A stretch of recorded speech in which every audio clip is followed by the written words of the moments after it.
Saturday night. Live from the Palladium. It's Saturday night, maybe live. No. Saturday light going live, but I'm not going to tell you quite when. I'm just going to say random numbers, and then you have to guess when we went live. That doesn't work. Let's workshop that.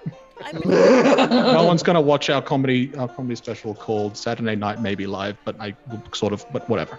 We are live from the Rockefeller Center. We're just the neurodivergent crew. That's what's happening here. Oh, I was like, very medieval. It's me. I'm doing that. Let's turn that down. It's like it's very. Well, no, I'm doing that. I mean, you're doing it, but it was loud enough that I was like, yeah, let's rock out. Let's not rock out. There's no rocking out. Not here. We don't rock. We're not cool. Speak for yourself. Get rocked, perhaps, but yeah. Where's the button? Hello. Oh, there's the button. Hello, button. Hello. So many buttons. Hi, everyone. How is everyone? Tell me.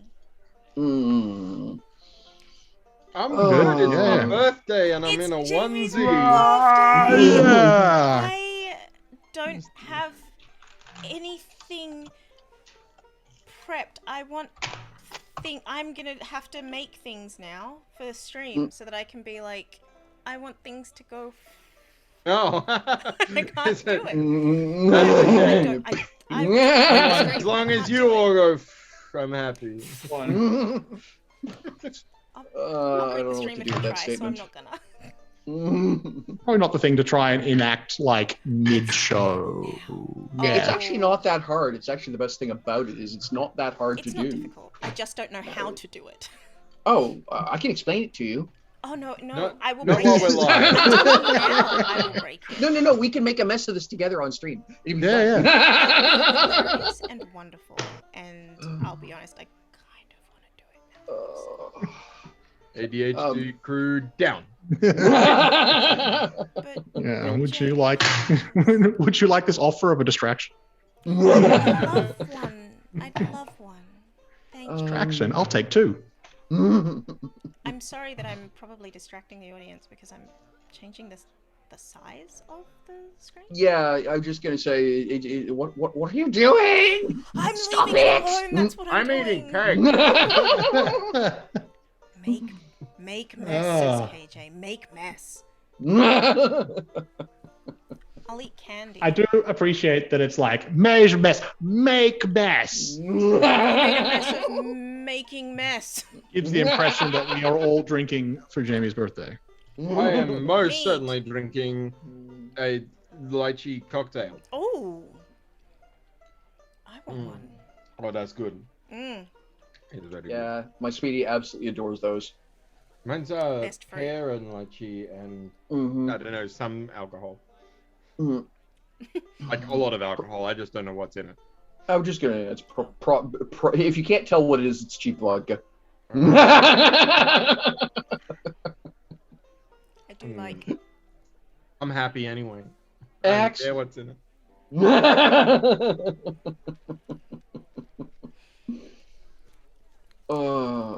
So yeah, word of warning, suffering from a slight case of vertigo, which every once in a while means I'm going to look like I'm having more fun than Jamie is. So yeah. That's a lot. I mean, Jamie's a whole Khajiit today. Like, Well, he hunted and skinned a Khajiit. That Khajiit no longer likes to sneak. Khajiit had skin, but Yeah. you had wares. Khajiit had wares. Khajiit is now worn. I would like to personally. This is the weirdest Skyrim mod ever. It's, Go back to the dragons being Thomas the Tank Engine. That made more sense.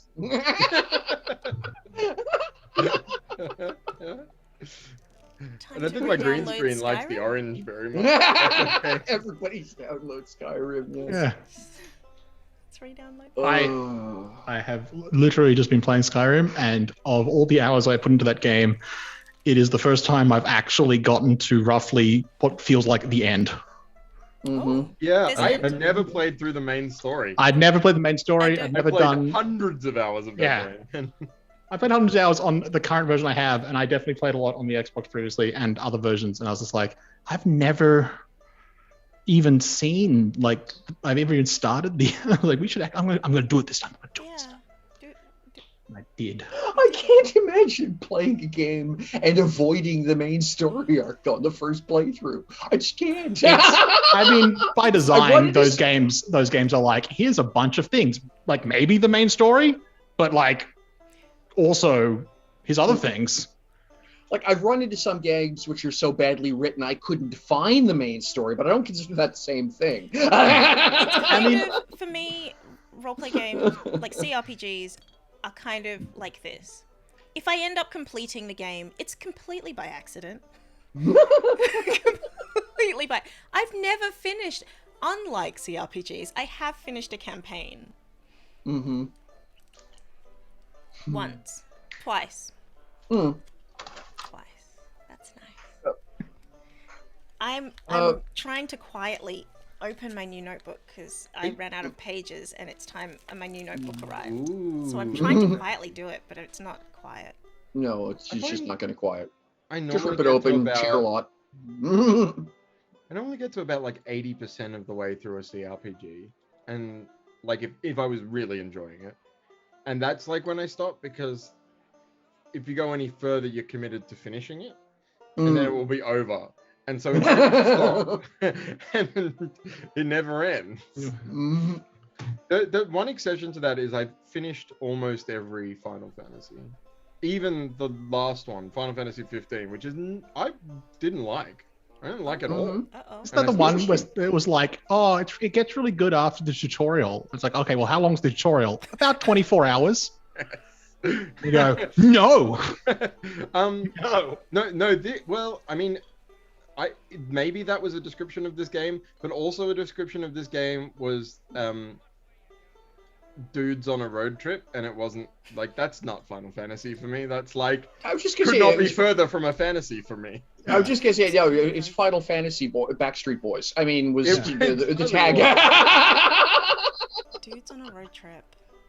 The most interesting character is the love interest, and of course, she sacrifices herself at the end of Act 1 in order to save dude whose birthday road trip it is.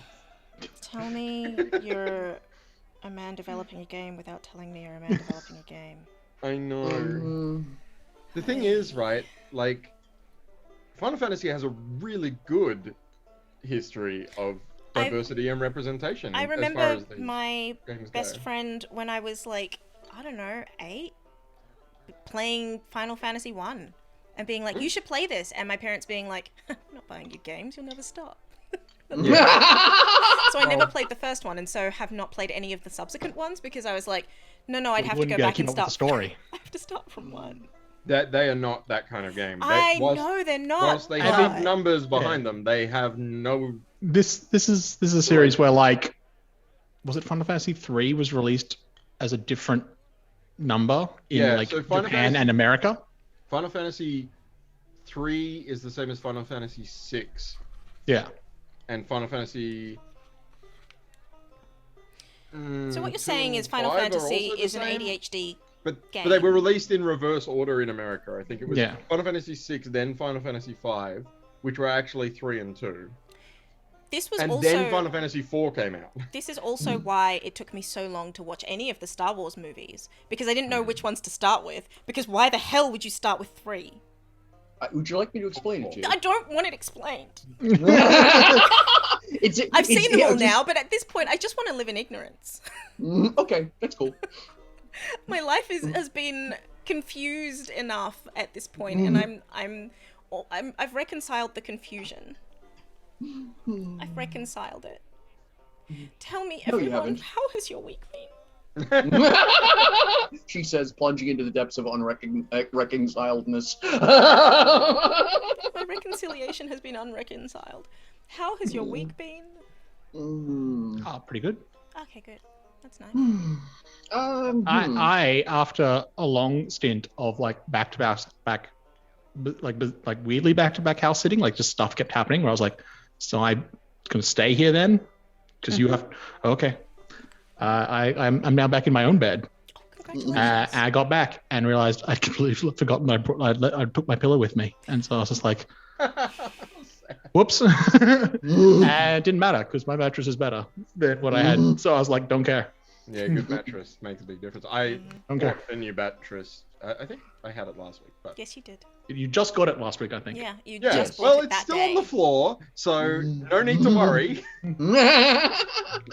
I am planning to build the base tomorrow when I am going to be very hungover. You're never going to build the that's base probably tomorrow. a good plan. That's not going to happen unless it's part of a party. Mm. Then all of a sudden it happens. And I don't know Well- how, but you wake up on it the day after. Yes, and it's crooked. See, But I'm it's quite built. good at doing things when I'm hungover because, like, they give me Something to focus on other than your existential agony. that. That when you've given the Khajiit back, It's and Yeah, I don't get hungover, which I find, which Yeah, annoys the hell out of most really people. do, to be fair. I don't drink enough to get hungover. So that kind of saves me from... Yeah. No, if I got hangovers the way people describe hangovers to me, I wouldn't drink just out of fear. Well, that's the thing. Like, I've never been drunk because that to me sounds... I don't like throwing up. It's just not my thing. I don't. It's not enjoyable to me, so I just avoid it by not doing the thing that I think is going to make me do it. So it was a while before I actually got drunk. Like I'd be able to, there was a fair bit of me, and so tolerance to alcohol was just like, it's just like it's like I didn't like beer and I didn't like others. I still don't. So it's like the idea of drinking to get drunk just sounded expensive. I was just like, man. You are somewhat tall. I go up and out. It's all sort of. But yeah, I then. It's like. I think it was like. Okay, it was a cast party for some show. I can't remember if it was like the first one we did a musical or if it was like It's always something the first else. Time you did a music Yeah, exam. but it was just like, and It's but my one of the story, guys, I told this, I was like, yeah, I've never really been drunk, and he had this like sudden like of like challenge accepted. Times people But have done it had that. also a combination of like my grandparents had just done like a big clear out because they were downsizing their home, and so mum and dad got back and just gave me like a box of alcohol, and was like, that's yours now, and I was like, some of these don't have labels. What does proof mean? and what happens when you start getting into like the high triple digits? And so we had a very suspicious looking vodka that was like that pinnacle of like, vodka's fine, you can't taste it. Yeah, no, we took some of that and I was like, oh no. Anyway, let's keep going. And that was Yeah. So when I started in the Canadian military, which was post-Cold War, of course, because of circumstances, i.e. the impending World War III, there were a whole bunch of concessions made to the militaries around the world. In the Canadian Navy, amongst other things, was that alcohol and cigarettes were tax-free, as long as they were bought on board ship.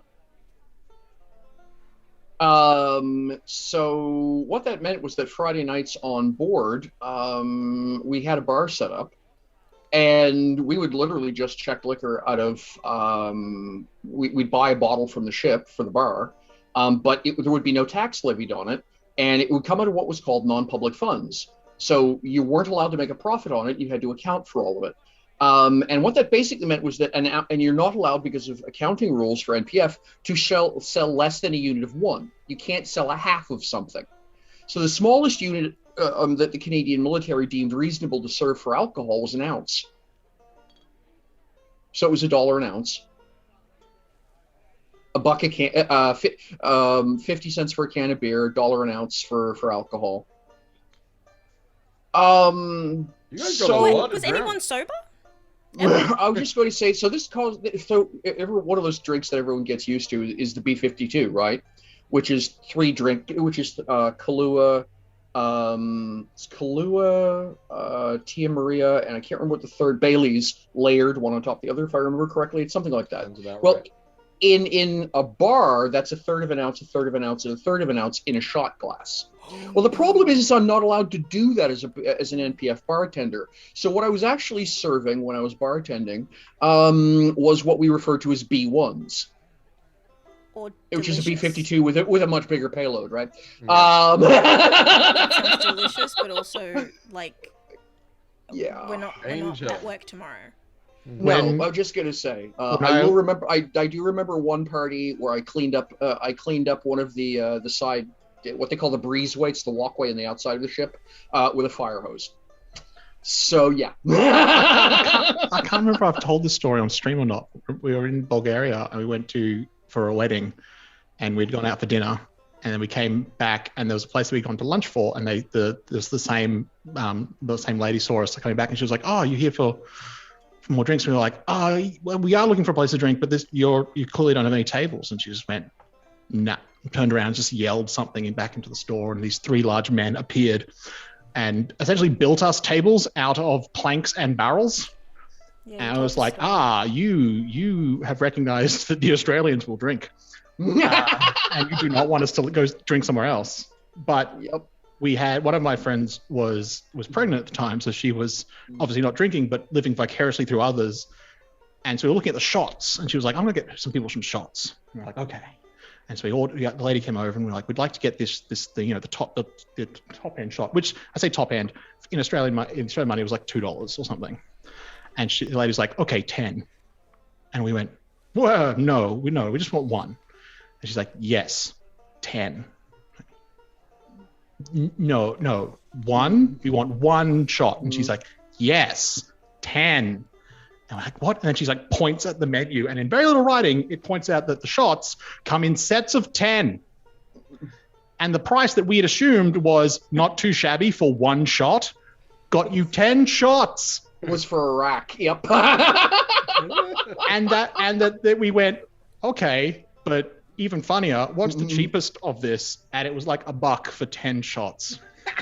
We worked out how many shot glasses they had when the orders became slow, and they had to gather the shot glasses we had, take them away, clean them, bring them back out again. We were like, why is the order suddenly taking so long? And I was just like, oh, they've run out of glasses. They have to clean all their glasses now. So they were right. The Australians would drink. Oh yeah. I mean, at that point we were like, "I'm sorry, you can get 10 shots for $1?" Yes. We're here all day. We've worked out the rest of the night. Congratulations. Thank you very much. Australia. I was gonna tell the story about the only time I've ever gotten blackout drunk, but you've just reminded me of the time I got thrown out of a bar in Osaka by the Yakuza. So I could tell that story. You should for your own safety. So I went to. I've got to tell you, just straight up, I have been part of some really strange things in 50 odd years on this rock. You just win the prize. Ain't nothing I got. Ain't nothing. The story was like so unexpected, but great fun. I was in Japan with some very good friends to play in a Magic the Gathering teams tournament. Okay. It got better. And on our second night there, one of the problems was, so it was me and my two teammates and one of the teammates' girlfriends. The four of us had gone over to Japan together. And I was only staying for like the 3 days of the tournament and then was flying out. But they were going to go on to Tokyo and do like a couple weeks in Japan or whatever. But this guy's girlfriend did not like it. She had a very limited palate when it came to food, and so she wasn't happy for us to go and eat like actual Japanese food anywhere in Japan. She wanted to have, fried chicken or whatever, or something simple that she could eat, McDonald's. But on the second night, we've managed to find a place downtown that was a Spanish-Japanese fusion bar, and they had like tapas. The food was incredible. I wish I knew the name of the place because I would spruik it with my entire livelihood. It was one of the best nights of my life. We go in. My best mate, who had basically dragged me along to Japan, had paid for my flights, the whole thing. Very generous friend. saw that they had his favorite top shelf whiskey on the menu, and he's like, we have to have a glass. And I'm like, I can't pay $52 for a glass For a shot, yeah. For a single shot of whiskey. I couldn't even pay to get here. You paid for me to get here. He's like, yes, well, I will buy you a glass of this whiskey. And so he orders two because the other two don't drink. He orders 2 glasses of this whiskey, and like 3 minutes later, this Japanese waiter with quite good English comes over and says, so sorry, only enough for 1 glass. Do you mind if we mix it with the other one? And we're like, no, please don't do that. He goes, oh, we already did. That's okay. Wait. And he runs out the door, and we just like, what the hell? This guy just runs out the door. We're like looking at each other like, whatever. The food comes. It's incredible. We forgot about the whiskey. He comes back 15 whole minutes later with a fresh bottle of this like $300 whiskey and pours us a couple glasses. And they clearly decided, because we had been discerning enough to say, no, you shouldn't mix the 24-year-old whiskey with the 12-year-old whiskey. That's not a good idea. They decided that we were connoisseurs. And so they were like, oh, you need to try this Japanese whiskey and this other Japanese whiskey. And they just started giving us free taste tests. Our other friend and his girlfriend, they'd had enough and went to bed. They went home to bed. But me and my mate were just like, this is amazing. We're having the best night ever. Oh. And the bartender knew, he studied English in California or something, and so he was like loving talking to us in English. He said that he didn't get to speak English like for years, and so he was pouring us shots. He was like pouring them into his own mouth as well, and we were just having an amazing time. And then we'd been there for like 2 hours just talking to this guy, and then he looks at his watch and his face just falls, and he goes, okay, finish, go.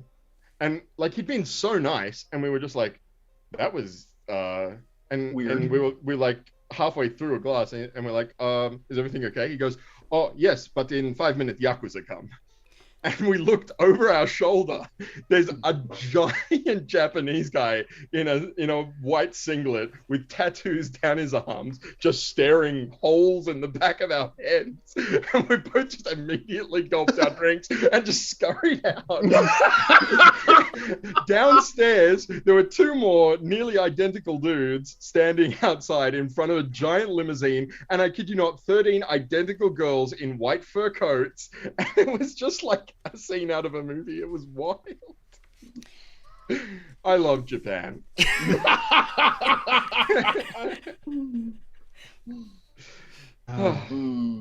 Brilliant. I mean, but yes, as Repressed Clarity has said in chat, Magic the Gathering is a gateway to fighting with the Yakuza. just on occasion though. Not sure if you're doing it wrong or I'm doing it wrong. It's just like, yeah, I mean, Jamie, on the back of that, tell us what you're doing with your life, other than that. Still running. I'm still on the run.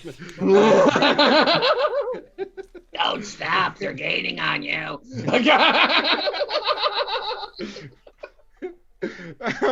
I'm working very hard. I have a new job with the government, and it's going really well, and that's good. I can't really talk about it a lot, but it got real busy this week because we onboarded 3,000 staff, and I'm one of the supervisors for the 30 people who support those 3,000 people in the call center. That's a lot. So yeah, this week's been busy. And all of us who've worked in that industry know exactly what job it is you do and don't have to say anything. Got it. Yeah. That's it. And other than that, like, I've sort of scaled back on stuff. That's it. That's all I've been doing. I've been doing that. Where can we find you? What do you do?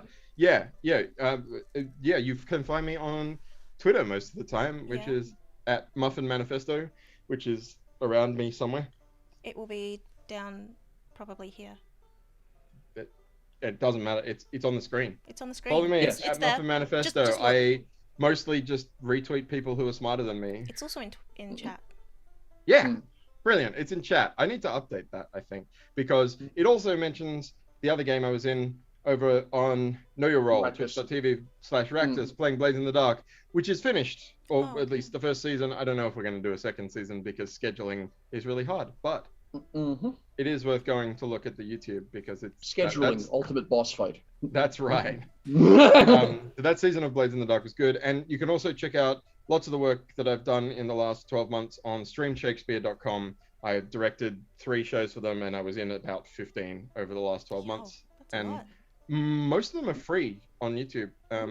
That's only awesome. Only the latest 3 are not, and they cost chips on the dollar. It's like $5 a show for 3 Yeah. hours of entertainment. So Nice. Yeah. Michelle?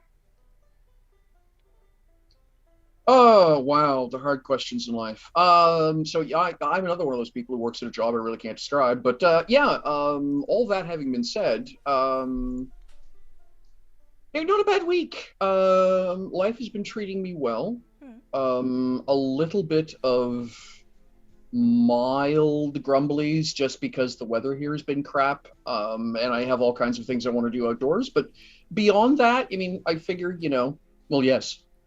I figure if my biggest complaint is the weather hasn't been letting me play with my toys outdoors, I really don't have any complaints ultimately. That is fair. Yeah. Where can we find you? And what do I do? I'm an author. So yeah, I've got 3 books on Amazon, 2 steampunk, 1 diesel punk, for those of you who enjoy those things. I'm currently working on a new novel, which is my first shot at serious science fiction. Well, not serious science fiction, but science fiction. And well, it's serious science fiction. It's just not serious in tone. Yeah. It's serious science fiction. Yes. The science and the fiction are serious. Yes, but everything else about the story isn't. So that's a thing that I'm working on.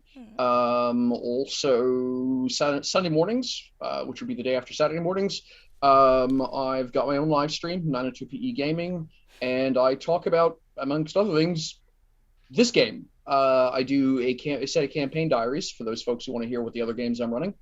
And I talk about maps and stuff that I make, etc. And I'm going to start probably getting back to streaming a little bit of the of my sim flying as my middle of the week diversion. So yeah, that's going to be a thing. Sounds good. And I think that's it for me right now. Sweet. Yeah. Sam. Hi. Hi. You told us a little bit about I did. your week. I think my little blurby thing also needs updating or modifying. I may have added something because it was fun for me to do that. So I did. Oh, well, now I don't know if I want to. To be fair, was tempted of doing something similar. Oh, okay. Then I made it But so you just come up with. I feel like it would have been like actively just like a series of puns, just to sort of. Then I'm glad I did this. Yeah, I'm just gonna say he'd have driven the point home with more puns, but he didn't want to get railroaded, Yeah, just sort of. There was a It's point not. It's not as fun now. It's not a surprise. There was a point where I wrote 12 puns into a review because I review anime. Yes. And my husband edits and uploads it on New World Review. I don't know, but I put 12 puns into one of my reviews and he cut them. He was like, after the 3rd one, it wasn't necessary. I was like, I feel those are like never necessary. I feel like That's the it was point. like that review series where at one point I was watching it, and at one point you're like, "Now I enjoy a pun." And I went, "Oh, what is this? How do I clip YouTube?" yeah, they're good though. But They're good. yes, you as the thing says, you can find me on Twitter at @the_RuleSnaP, where I will occasionally post nonsense. And I'll get very angry. And Somewhat. or retweet nonsense, or retweet actual thoughtful things that I think are good. But you have to guess which one it is. I don't know where I'm going with this. I don't really have anything else to spruik. at the moment. I think about the bunch of things that I had sort of in the works are sort of Still kind of either are in the works or sort of being a bit more backburnery. So death by NDA. Yeah. it's not even NDA. It's just like Backburner. it's not it's like I now don't know. I don't want to like announce stuff that's fallen through or anything. I'm just need to clarify some things with people, and I haven't because I'm slack. I get that. So I get that. I get that for me. That's what this week has been for me. and Slack, really, entirely. Or I think that means it's your turn to talk. The week has been. I learned that iron and vitamin D are actually very important for the ADHD brain because hyperactivity increases 30% if your iron's low, and so does inattention. And I have low iron and low vitamin D, so. Yeah, I saw your post about that, and I quickly closed Twitter and pretended I didn't. Uh-huh. I tried that. That didn't work for me. I just haven't got as much work done, any work done this week, which is great because that's what Sunday's for. Let's just have a sip of mead. One moment, the Puritans are coming. I have updated my thingy, so. Oh, that's right. It is May, isn't it, Jamie? It is May. Wait. how dare. Don't do this to me. I'm many things. I now have a pinned tweet, which actually tells you all of the stuff that I'm doing, and generally speaking, at which times I do them. Yes. The more you know. The most important things are Omens Rising, in which I am a writer, or for which I am a writer. Omens Rising is having a stream tomorrow morning. No, my tomorrow morning, your tomorrow evening, 8 p.m. Over at Wandering DM. Other than that, it's all on my Twitter. So that's something to do and go see, because I play lots of games and I do lots of things. And Words with Color is my website, and I am now writing about new stuff because I'm GMing for the first time, and so I've got thoughts about that, and they're going on my website. Yeah. Things look different on the other side of the screen. Not enough. That's a really good point, Jamie. Secretly in our personal chat, Omens Rising is going to be here on Lost Worlds Archive. What? Also, we will be playing one of the first beta playtests, actually. It's either the first or the second, I can't remember which. And it will be either the first or the second game in which besides me, none of the people playing have played the game before. Yeah. It will be run by Very Chris exciting. Gary, who is our lead designer and writer on the team. And that is super exciting. I am so looking forward to that. I'm so keen. Super exciting.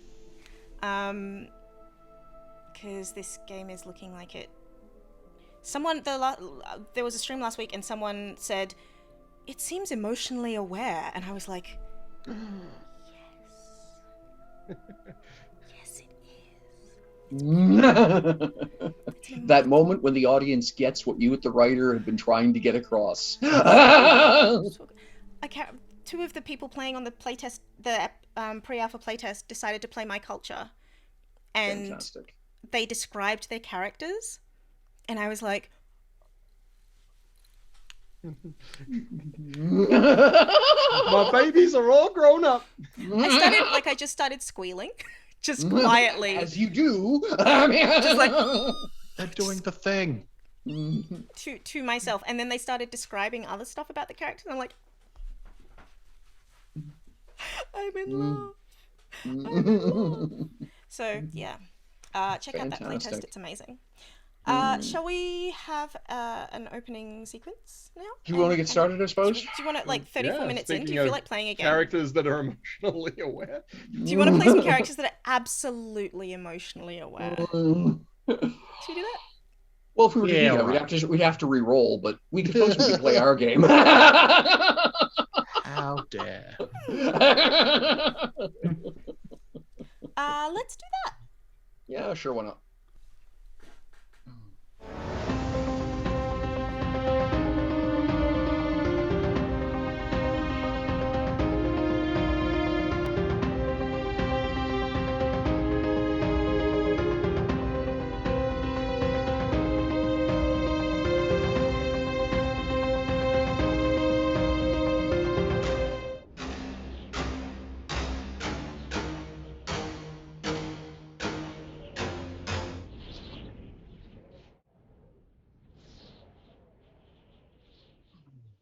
Alrighty. So I guess we're doing this. So hang on while I get my game notes and stuff open, because I wouldn't do that before. Oh yeah, the entire time we were talking. Why would you do that? Yep, sure. Water is good. All right. So yeah, you folks have arrived. Things have been discovered. I think I'm actually going to start off by asking Spider to give us a few thoughts on recent events. Yeah, well, it's not good. I mean, it's not. The news is not brilliant. Turns out, Daddy Dearest might have agents in does have agents in the city.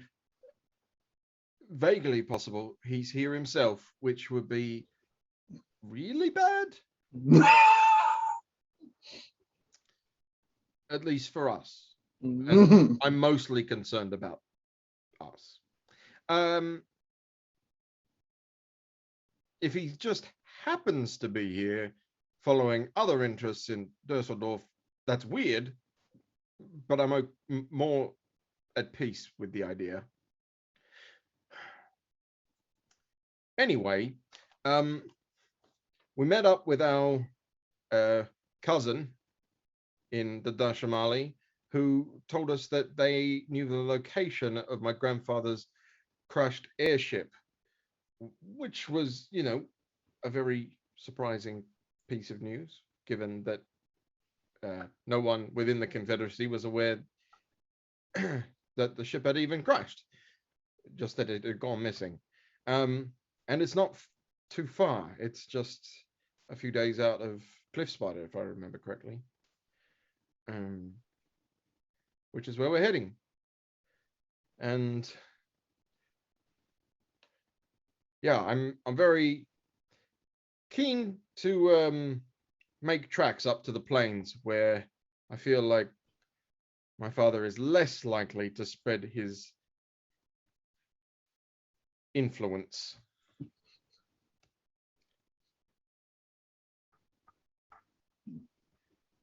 All right. Let's see. Alexandre. Thoughts on recent events?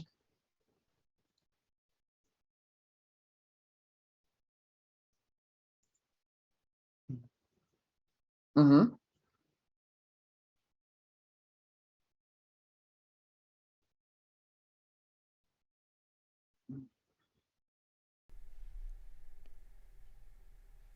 Okay. Why someone would run away from their father doesn't make sense to me from any perspective, really. But I mean, Lucas also told us that he ran away from home anyway, so I guess he's still just running. All right. And so I'm thinking maybe if I just go talk to his dad. If his dad's here, maybe we just go talk to him, and then it's fine, because he'll just, like, go home. Yeah, I'm sure that would work out just fine. That's what I thought. Yeah, no, I mean, it seems reasonable. I mean, you know, you can't wind up a leading member of the meritocratas without actually being a reasonable individual. There's so much interpersonal conversation and relationship management you have to do. I mean, you okay, know let's not go that far. This Let's is not when, like- not go that far. It's not when like the curtain of the diary room flutters and a piece of paper just wafts in and then slams into the camera and slides down, and it's a list of our names, and then it says bounty. Okay, but you know that does Spider's just like, assume- why do I feel this shudder going down my spine? Oh my- That's so weird. Such a strange feeling. No, but I mean, I'm not saying everyone is good. What I am saying is that it seems like I'm already afraid of Genevieve. I don't want to have someone else to run away from, because it is so many people to try to dodge. It's stressful. Yup. And it's easier if we just say, please stop. Because that'll probably work. At least that's reasonable. And again, you know, for someone who's in charge of the, you know, what are the leading chancellors of the Confederacy, he's got to be a reasonable fellow. I mean, why else would he be At even least used? to a degree. Yeah. More so than like Tolman or Genevieve, right? Like that. Yeah, of course. Does that make sense to me? Also, I need Spider to just not think, oh yeah, Alexandria needs protecting.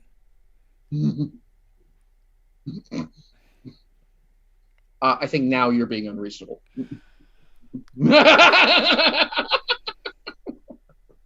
Just seems a little silly. You know? Okay. So,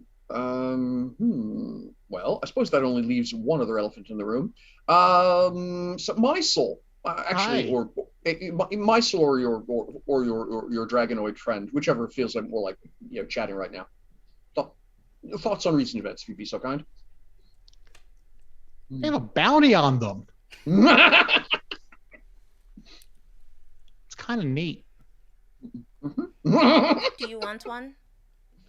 I think I had one. It's not great, but you know, it kind of depends on who's putting it on you. It means they You care. know, if you're irritating the right people.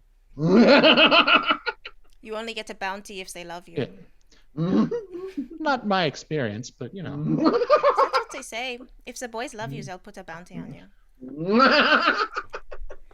Seems Dating toxic, has changed but a you lot know. since my time, so we called it a dowry.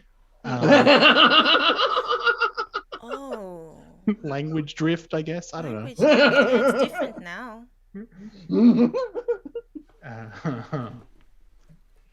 I think, though,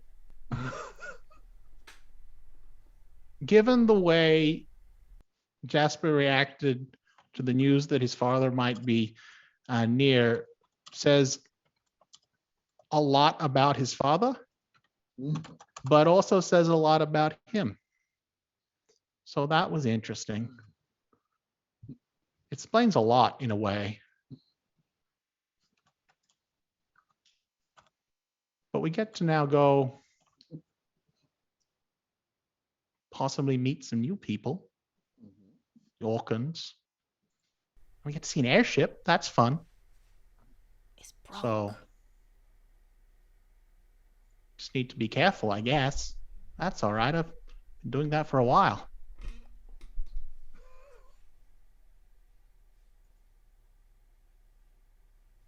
All right. So, yeah. So you folks had just met with the ambassador. You had been told about the Crystal Scepter Inn in the Merchant Guild District. Of course, there was some concern about the level of sincerity / trustworthiness of the ambassador, Vanix. As I said, if you were speaking of the Yakuza, he basically, if Equidian felt to be one of those people who was obviously, masterminding and playing at political games in a sort of absolutely over the top, cannot be taken seriously way, Ambassador Renaris was much more of the am I actually having dinner with the head of the KGB and don't realize it.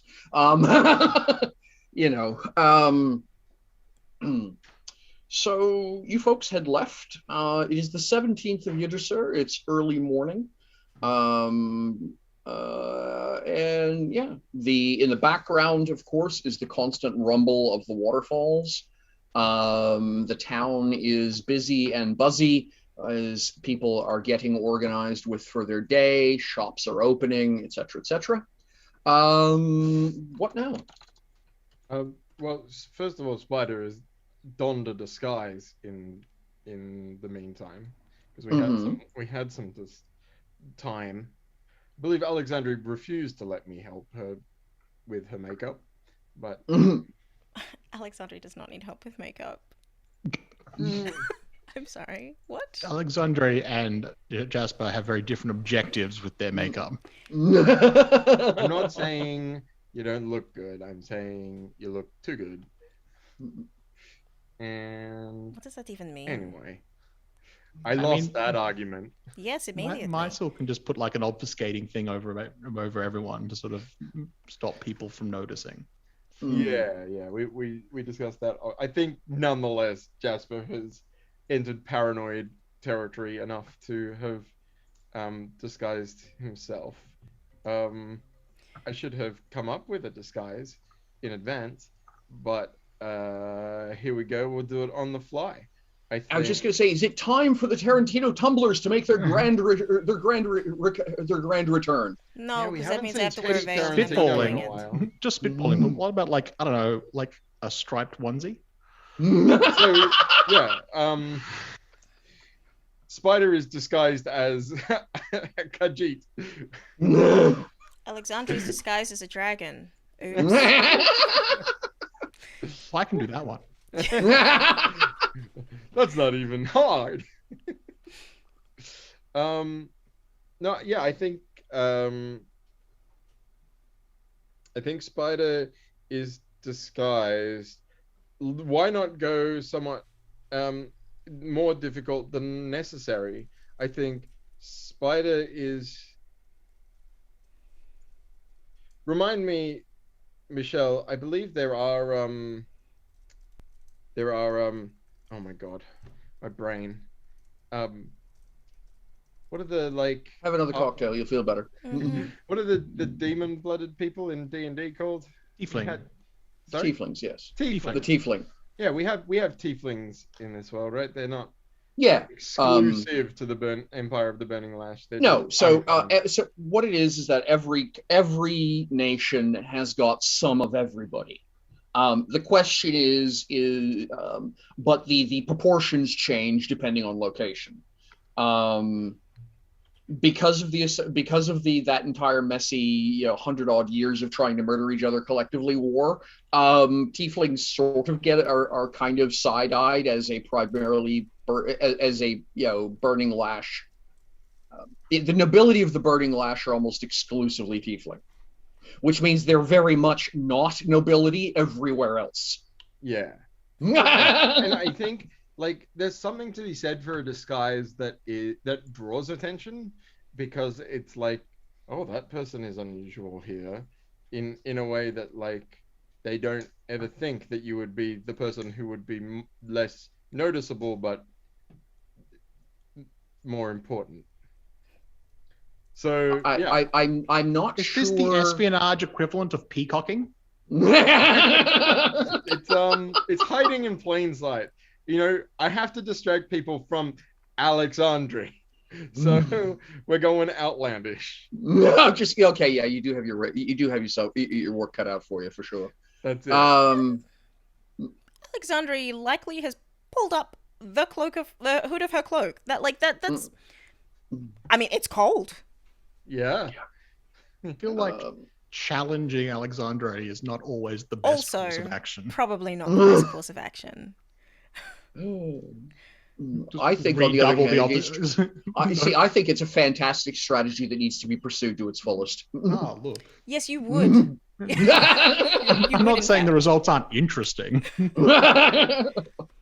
So in the may you live in interesting times kind of way. Sort of way, yes, yeah. Okay, so within the Progress Confederacy, at least 50% of the population are humans, dragonborns, halfling, and half elf. Everything else is the other 40 to 50%, right?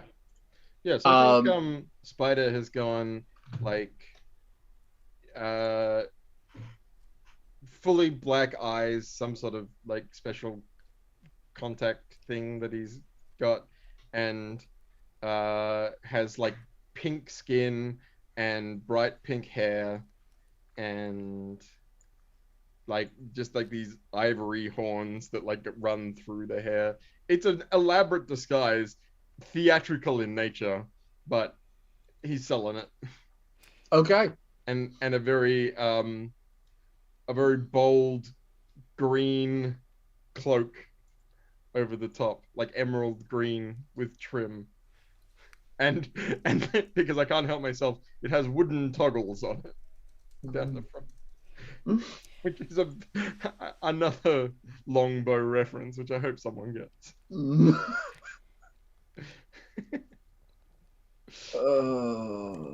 Why? Okay, anyway. So yeah. There we go. Sorry, I just realized there's a small spelling mistake on the webpage. I just want to fix because it's driving me batty. So yeah. Where are we going? That was about to be my question. I think wherever we're going, whatever we're doing, Alexandre would stand next to Spider while it's happening. I believe we're headed to the inn we were recommended to. Yes. Get ourselves sounds like a good idea. Go the place you were told to go? Yeah, sure. Alexandre doesn't normally, but on this occasion, maybe. All right. So, as I commented, Dusseldorf is a city of three rings. It started out as a much smaller place, much further away from the waterfall. It's kind of teardrop shaped in that essentially the city stretches away from the waterfall, because if the waterfall is several hundred, it's a Victoria Falls scaled chunk of geography. It's loud and it throws water for half a kilometer downstream, right? Just this constant cloud of cold mist that's drifting in the air as a result of all of that water pouring into this crevasse that then turns into a river and flows out towards the city. So this Oh, sorry, I thought I heard someone say asked something. So yeah, the river, of course, runs to sort of either side of the city. The city was originally built on an island. It is now built across the river in its latest expansion. So the third wall is actually on well up the riverbanks on either side. But towards the river, it's still on towards the waterfall is still on the island. They haven't occupied half the island yet. So like I say, it's this teardrop shaped city as a result of the presence of the waterfall itself, right? So you folks will hike for a little bit. It's not going to be too terribly long. And yeah, we'll find Hang on a second here. Yeah. Without too much trouble, we'll be able to find the place you're looking for. It's a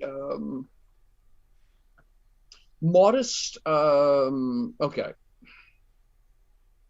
By Shining Capital standards, it's a modest 3-story affair. It's one of the biggest buildings in this area, but it's a modest three, for particularly for people like Alexandre and Spider, who are used to, the very busy, use o magic for construction that Shining Capital indulges in, where I think in the United States, the definition of a skyscraper is any brick building greater than 6 stories. Just by the way, it's an 1800s definition. So there are a couple of technically skyscrapers in Shining Capital, right? So yeah, it's a 3-story building. Modestly decorated, fancy sign out front with a little bit of glitter and sparkle around it. Someone's paid for a mage to cast a glamour on it, so it doesn't quite do the neon thing, but the name of it, of course, is the Crystal Scepter Inn. So the artwork is extra gold and the crystal is extra sparkly. Obviously a glamour spell of some kind. So yeah, busy. Noises of the city around you. Some that smells like breakfast coming from out of the doorway of the inn. Yeah. We've already eaten twice in the last 12 hours. Do we eat again? Well, you always have food. Where do you get your food? I mean, where does that come from? Why do you have rats in your pockets? This to me. Yes, it is directly to you. I don't think this is a rat.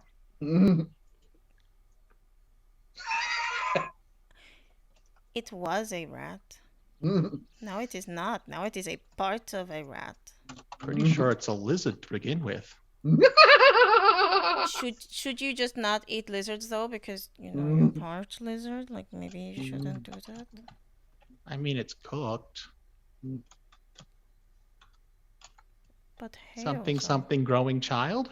You're not. You said this before. You're not a growing child. You're growing down. You need to probably eat less. Or do you eat to stay big, or as big as you are? But you're getting smaller. I just sort of graze, I guess. Just sort of habit I picked up from wandering. And then you're not sure when your next.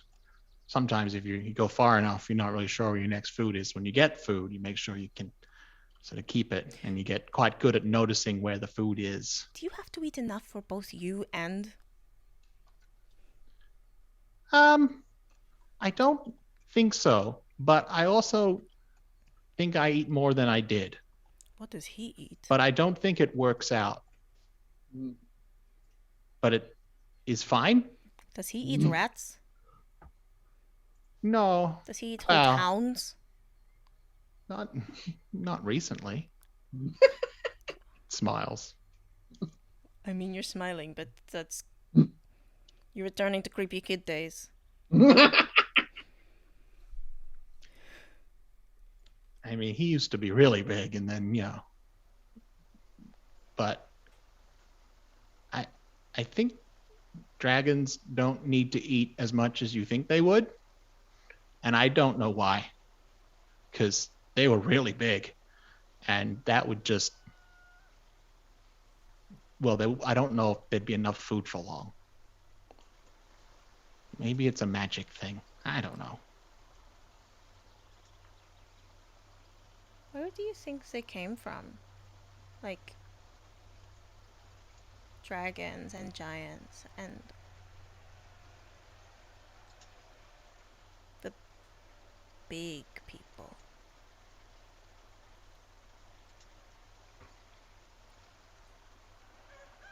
I don't know.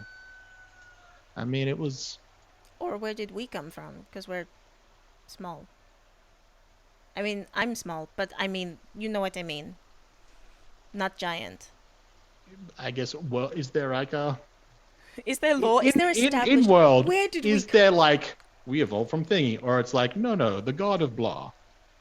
Absolutely, it's one day God, God of this, argued with demon of that, got into a poker match, etc. Yeah. It's all divine creation. For lack of a better way of putting it, the mythology of the world is that. Hang on, while I just make sure I'm got the. So, yeah, the theology of the world, roughly, is that the entire place, once upon a time, was created, literally created, as a place for the prime divinities and the fiends of opposition to kick the crap out of each other.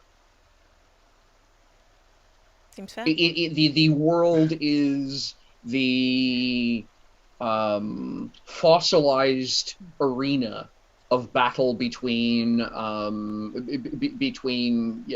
prime divinities and the fiends. And the giants were the result of one side or the other. Sorry. I thought I was sitting ringside is what I thought might be. No, it's depending who you ask. The giants were created by one side or the other as cannon fodder.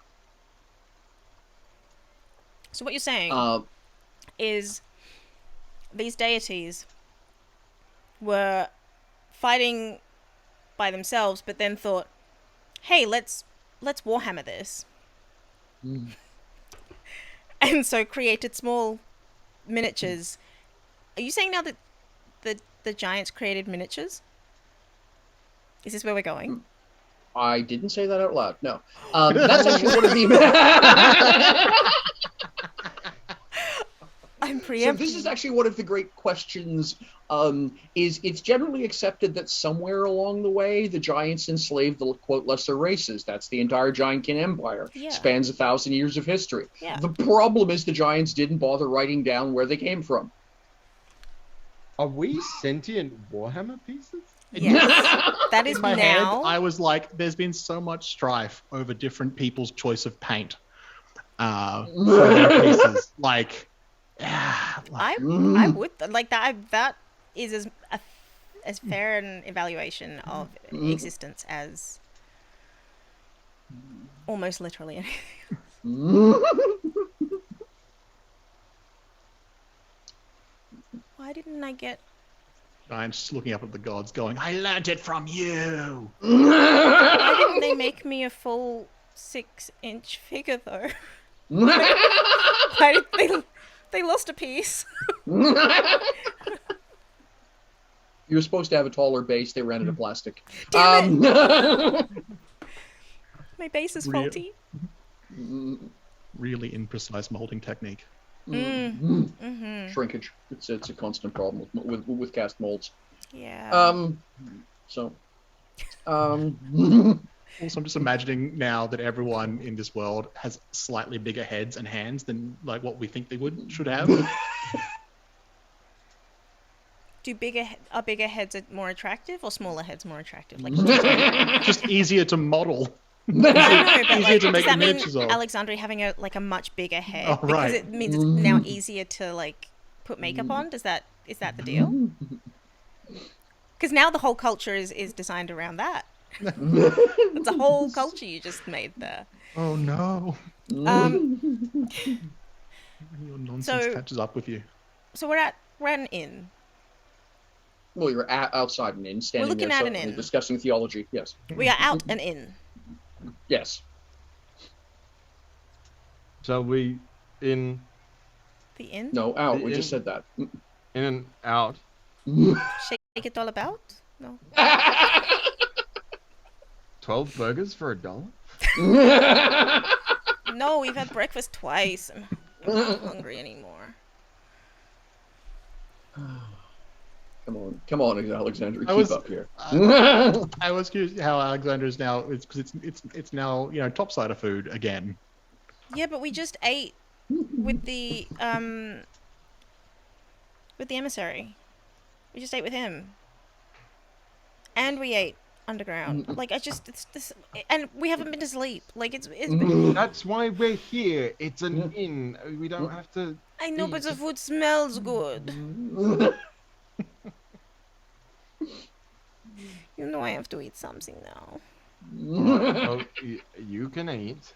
I don't want we'll to, get- but I will. It's such a hard life you lead. Oh my goodness, finally people understand me. I'm not sure that means what you think it means. We can say that to both of them, and it would work just as well. My husband said exactly the same thing to me. He's like, it's hard being you. Yes. Yes, it is. Well, let's get us some rooms and Okay. get set up.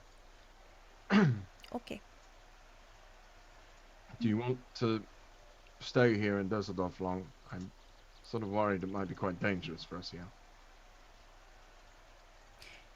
You know your father can just follow. He can, but to be honest, if he is here, it would be incredibly surprising for him to be outside. But at all. No, sorry. This is Jamie having another mind blank Bleachy moment. The Confederacy, Shining- yeah. Shining capital. Well, no, for him to be outside the Confederacy would be very surprising. Oh.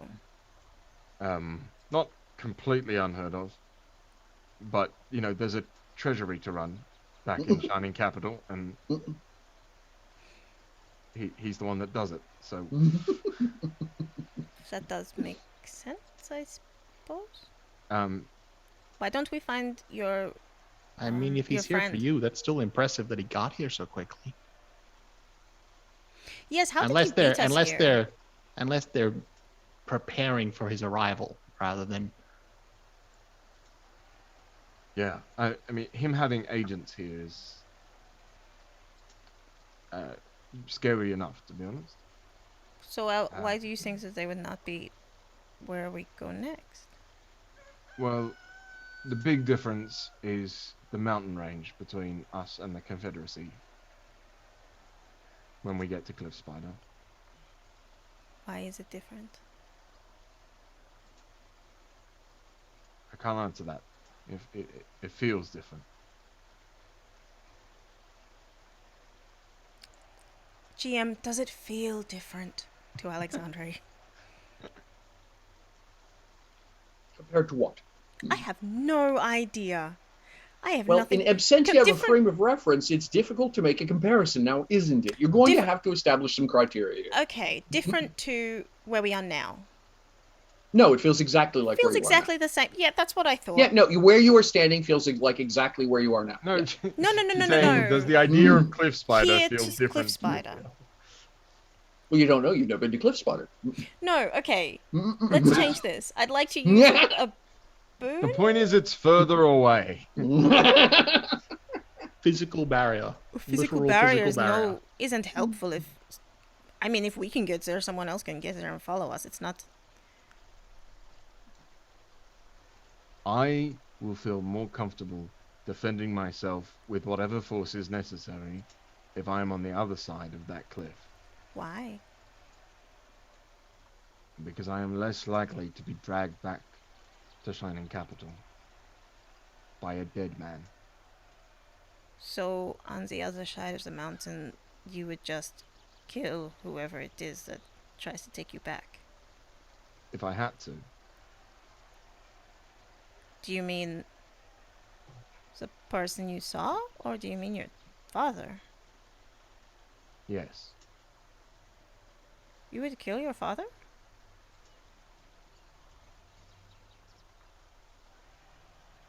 A reminder that you're still standing standing outside an inn. It's pretty. Yeah, yeah. Okay, just making sure we're all good with this. Might as well just mentally double checking the observation. Yeah. Yeah, yeah. I mean, like, we're not having this conversation in easy earshot of people. I don't think.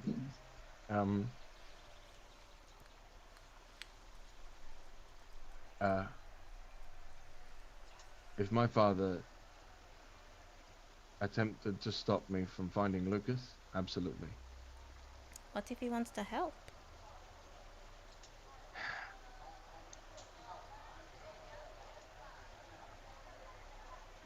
I I mean, don't Lucas is think his son. he and I would want to find Lucas for the same reasons.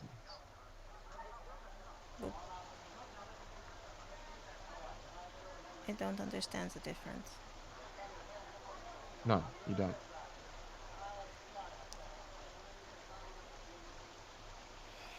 I can't understand the difference if you don't tell me what the difference is.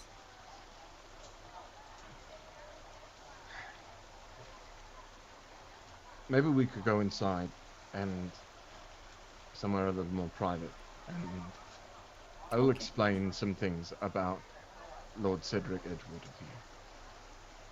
Okay. So we go inside. Yeah. All right. So yeah, decent sized place, plenty of tables, waiting staff. Someone waves at you. Table over there is open. Go ahead, grab it. And a few moments later, someone will swing by your table, drop a steaming a steaming pitcher onto the middle of the table, and a platter of cheese and a platter of bread, and strolls off. And a moment later, somebody else pops by with 3 mugs, and they wander off.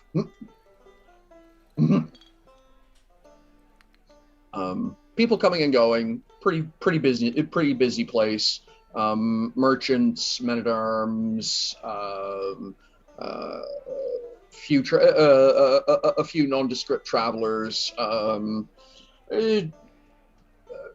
Mostly folks with money. There's no one here that looks like they'd have hung out with Spider in his earlier life, you know. This is absolutely you're in the middle of the Merchant Guild district, right? So Spider is while we're here at the table and Alexa is eating whatever this tasty looking bread is. Spider is waxing lyrical about the abstraction of some very important import-export deals that they're in town to. In a very theatrical accent, he is talking about the fact that we must make sure that the cargo is secure by tomorrow. Which one of those is yours? Mm-hmm. Which one of those is yours? Which? One of which, darling? The voices. Oh, yes. Which of the voices is yours? Well, perhaps we can talk about this later. Okay. I will make a note. So, you are going to get some raised eyebrows, as literally the only tiefling anyone's seen this week. Traveling with an adolescent and a boy. Yep. Who is better dressed than he was and randomly eats mice. And lizards. Love that you've just assumed it's mice. Randomly eats small critters. I'm just going. Barely said mice, but some of the things I've discussed were it was like mushrooms and stuff like that he was just like pulling out and munching on. Yeah. That's weirder to me, oddly. Yes, but what it is she's riffing on is last session. Mysel had said I'm gonna pull something out to start eating, and I commented to Alexandri that to her it looked like he'd yanked out a rat and started chewing on it. Yeah. And so that's what this is about. What it was, I will leave up to you. What she saw looked like a rat. It's more that he has a perk that means that he automatically finds enough food to feed himself, plus a number of additional people equal to his learning attribute score, which means at any given moment, Mysel can feed 6 people. Just by looking around and going, he's just like, that's over there is edible. He's always aware of where north is and can, at a drop of the hat, feed 6 people. that's a good question. Where's the song? No, but like it's always been like a that way. The calls coming from inside the building. No, I've always told you very clearly that the song is always coming from the Center. what would amount to the northwest of you. Okay. So Alexandria has a perk that she always knows where she is in relation to the song, so that. Yeah, no, the song is always, a better way of putting it is the song is always calling you from the direction of the Sky Anvil Plains. What's interesting is that, yeah, and so right now it feels much more west than northwest. But is it louder? Has it changed at all since we came back up? I don't think its character has changed much. I don't think it's noticeably louder. I think if a better way of putting it is it sounds more clear to you. In some not really easy to quantify way. It's got a little bit less crackly signal. Yes. The signal's clearer. Yeah, but only in a way that you weren't, having had no way of qualifying prior because you've never been, up until literally 2 months, a month and a half ago, you'd never really gone too much further than halfway up the coast from Cliff Spider, so your frame of reference about what a clear signal sounded like was pretty relative. But I think now you're starting to understand that, yeah, it's just easier to hear here.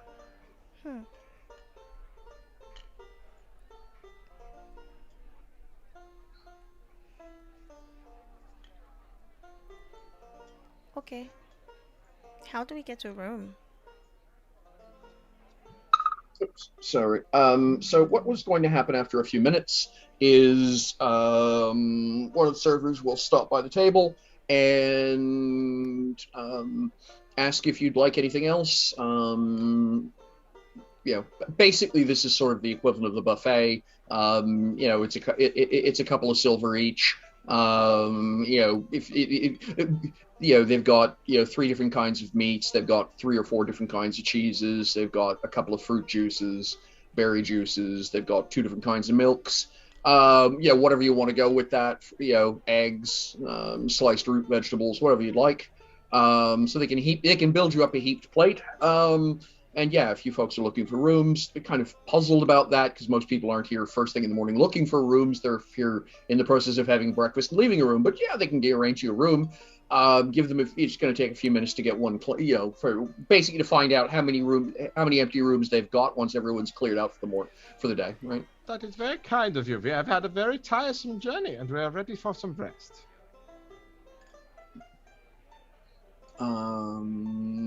So there's going to be this really awkward kind of peeking, just obviously trying to talk to Alexandria while not staring at the tiefling.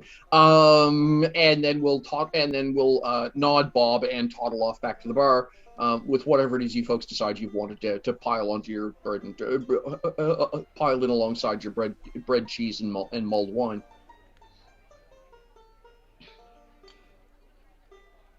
Okay, so.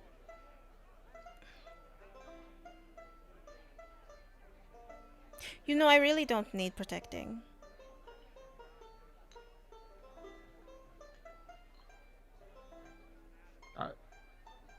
Spider looks at myself. I wasn't told to protect. Told to help. I know. I mean, it's usually not about need to so much as want to. I just do not want anyone to die for me. So don't. I promise I won't die. Don't do that. Don't do that. Oh no. That's a promise he can't keep. Oh no, the narrator added. The narrator added. I find. I mean, what you're doing, it's inherently dangerous. And to get through it, obviously working together helps. But some people, they help in different ways. Not everyone does everything. But it's hard being the ones who survived. Sometimes. I don't want anyone to sacrifice themselves.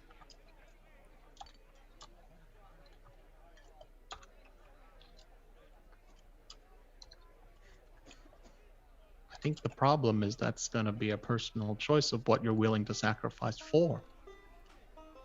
I just don't want it to be for me.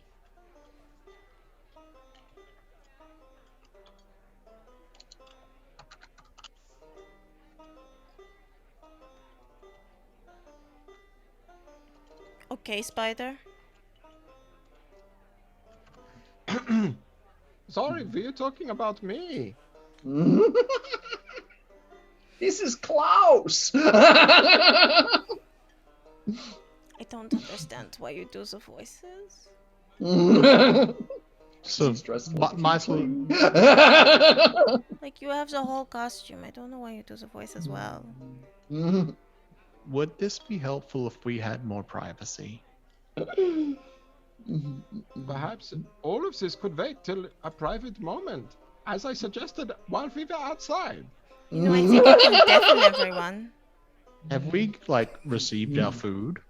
I just, I mean, it depends. If nobody told me you were ordering anything extra special, so No. right now you're just waiting on rooms to basically to find out what they've got for rooms.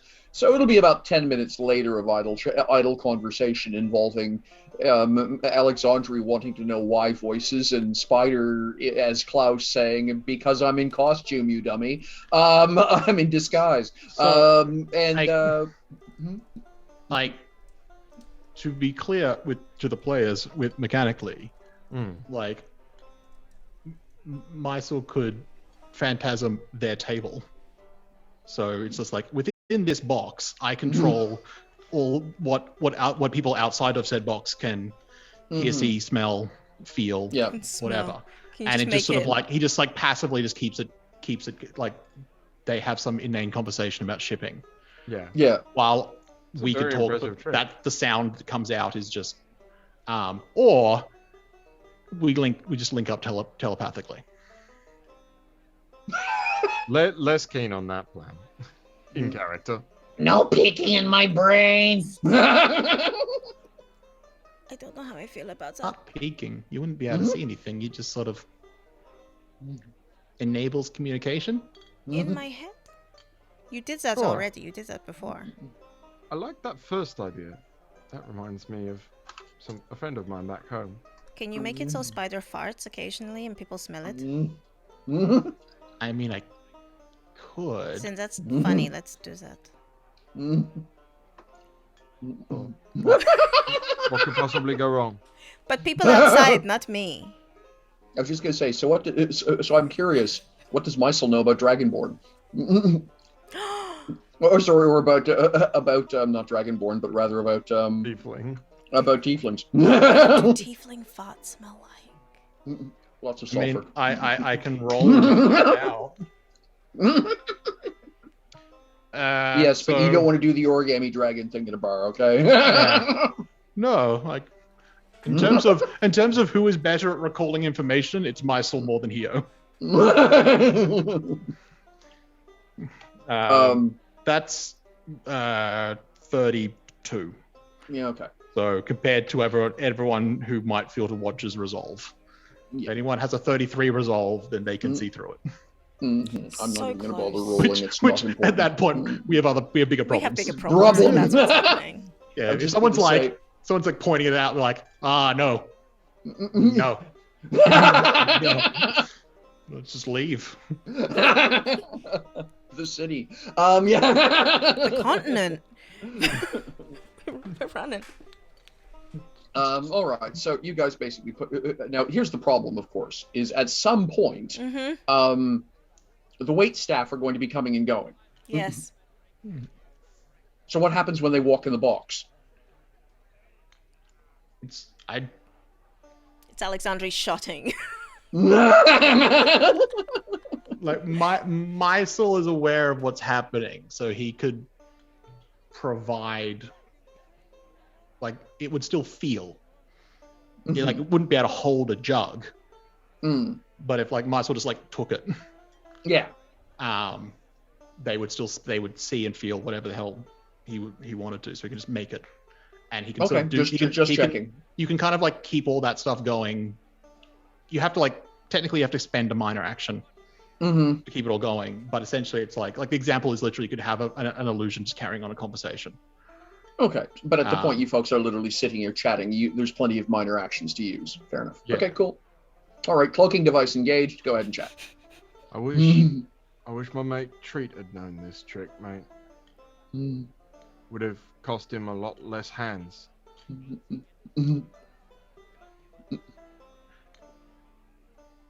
Okay. Awkward. I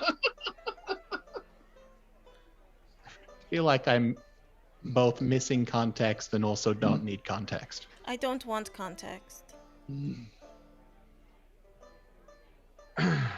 Go ahead, ask your questions then if we're... Well, which voice is yours?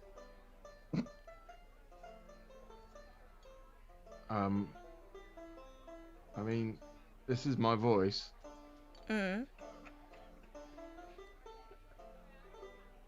That I don't... You know what I mean. You do a lot of different voices. So which one is actually your voice?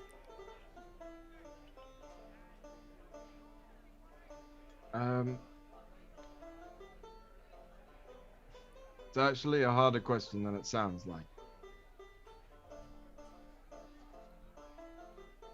You don't know?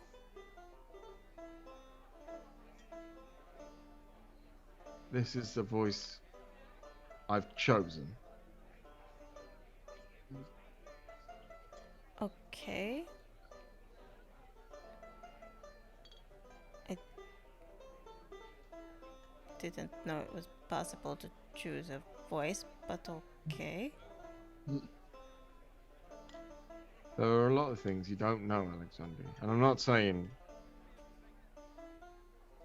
you're foolish, you're far from it. But we've lived very different lives, you and I.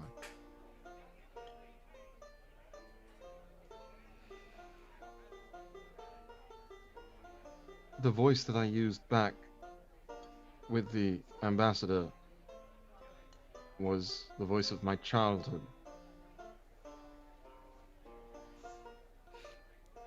Because you lived at home with Lucas. Yes, while my mother was still alive.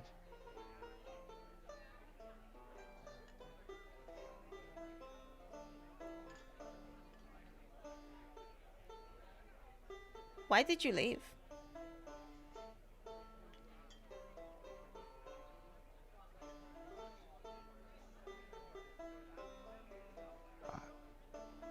My father threw me out.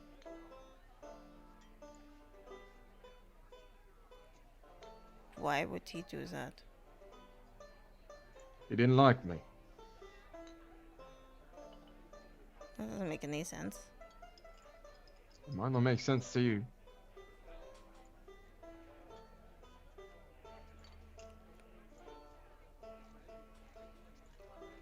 No. It doesn't. Well, see, for Lord Cedric Edgewater, things need to be organized in neat little boxes that he can understand. And I was a disappointment to him. And he didn't understand who I was and what I liked and what I wanted to be. And it was easier for him just to get rid of me.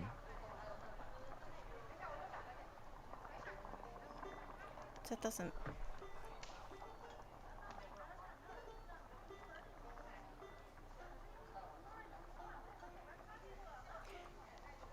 You know, strangely enough, I lived for a long time under the impression that he thought I'd probably died or disappeared.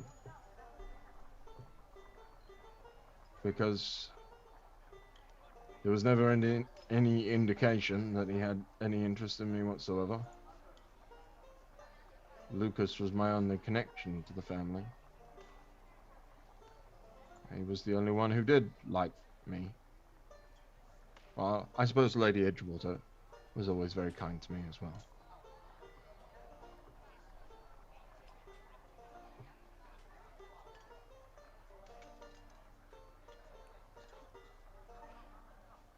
So...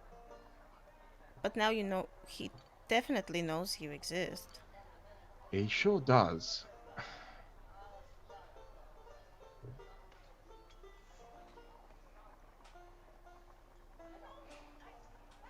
Presumably,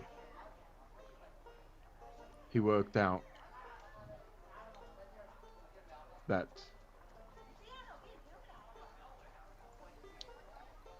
the young man of my particular age who Lucas liked to visit in the more unsavory districts of Shining Capital wasn't just some random roustabout.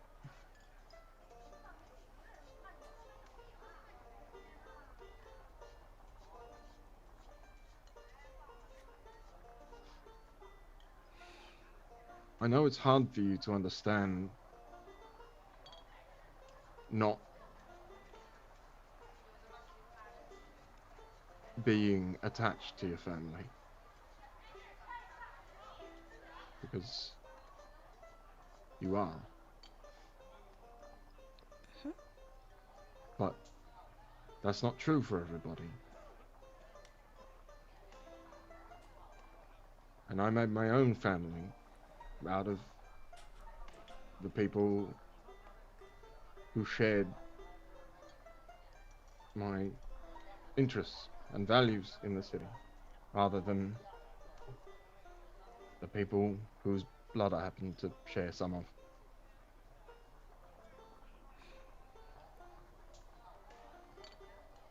Do you hate him?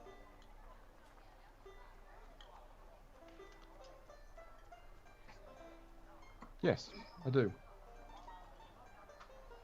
I think it's very sad.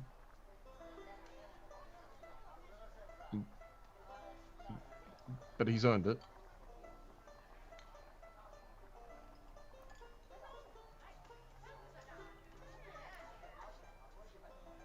So you would kill him if you had to, or you would just kill him if you could? No, well, that's a very complicated question. It shouldn't be, should it? Not for me, it's not. I certainly would if I had to. I don't know if I would. I wouldn't do it for no reason. Like, no extra reason. So if someone would pay you, you would do it?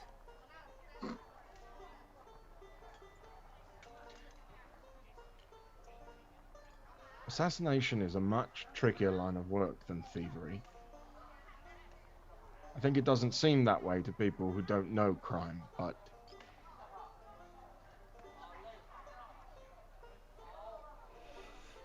grief is a very strong motivator.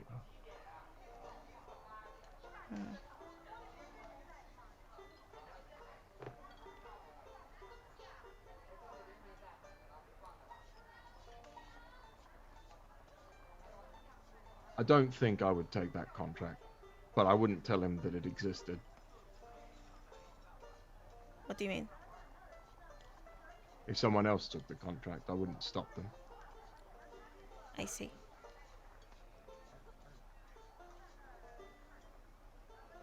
I don't really see, but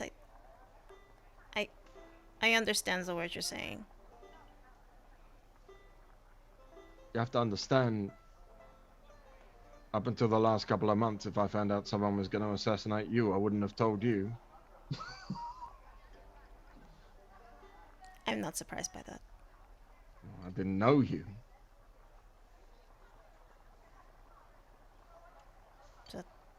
It's fair.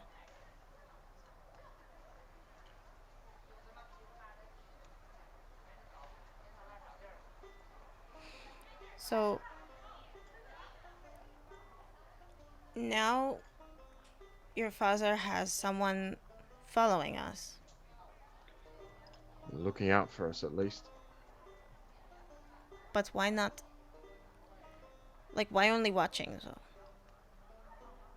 Well, presumably because he wasn't certain of where we would go. But we were sitting in a tree. Like, it wouldn't be hard to just, I don't know, shake the tree until we fell out. They might have been expecting more people as well. The fact that Lucas isn't here is probably a surprise to anyone who finds us. And it may be that without Lucas, my father's interest in me is less. It really depends how interested he is in you.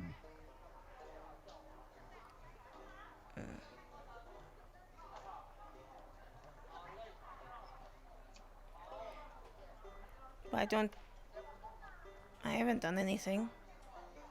I mean, like, even if the bounty meant that I had to go home, I didn't actually do anything.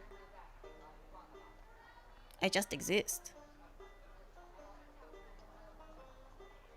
Have you ever watched the exemplary judicial system of the Confederacy in action? No.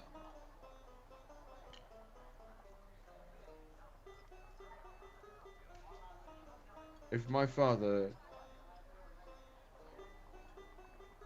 wanted you to be guilty, you would be. Yes, but why? I can't answer that. I think it's And guilty of what? Like, you have to come up with something. crimes against the Confederacy. Like, but what? What is a crime? What? I'm sure they would come up with something.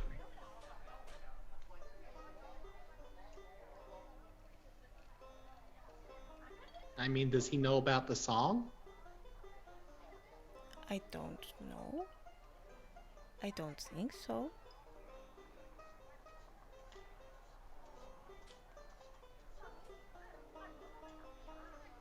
Don't think so. It'd be Would motivation he know? if he did. Michelle, would he know?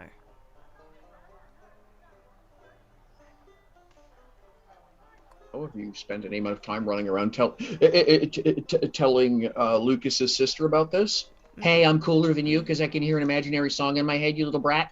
Not once she heard it. I don't think so. Right. So. But like, would Yeah, I don't. would Elena have? Would her grandmother have? Yeah, that's more likely. Please understand that your grandmother largely spent an awful lot of her. I mean, when she came back from the trip, the Anvil Heart Company made their first return, right? She'd already lost the song. They went to the mountain. She declined to do whatever it was that the song had asked, and she came back without the song. It's possible that someone she might have been, talking to someone, or someone else on the trip there might have concluded, some kind of prophetess hearing, legendary noises kind of thing. But she certainly didn't talk about it when she came back. She didn't have it anymore. And at that point, honestly, a lot of what your parents have told you is that Elena bluntly spent a lot of the next 10 years delighting in extending her middle finger at the aristocracy of the meritocracy. Right? And so if there was anything to be gained by telling them, she absolutely wouldn't have done it. That's true. Yeah. Does that make sense? So the only outside odd would be someone like, Genevieve having bumped into her, back in the day, and having figured out what was going on. I mean, like, if you're just, shotgunning ideas, it's just as likely to have been Genevieve having found out as anybody else. Yeah.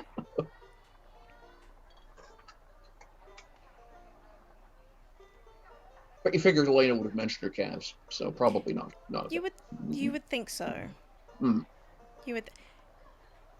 Or at least one of your uncles, right? Yeah, right? Marcus would have said something. Marcus would have told her like everything about the crux of the story. That would be the story. Let oh me my tell goodness! you the Imagine carved if story. Can you imagine if that was Alexandre's like gay origin story? Is hearing about those calves? A very flamboyant uncle telling her about calves in a story that probably involved dance at some point. Yeah. So Alexandra there would I was love dancing that. with the villainess. So there I was. It was a tango. And I was holding her calves. You're tangoing wrong? Or No, you're not. No, there is I one don't- leg kick. There are leg There is kicks. what- There Yeah, are but leg when it's plural calves. Yeah, it was the final move. Sure. Yeah. So, yeah. So, you have...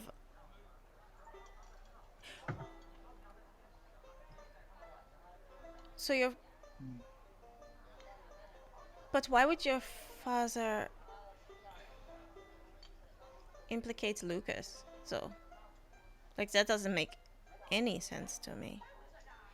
He might not like you, but doesn't he like Lucas?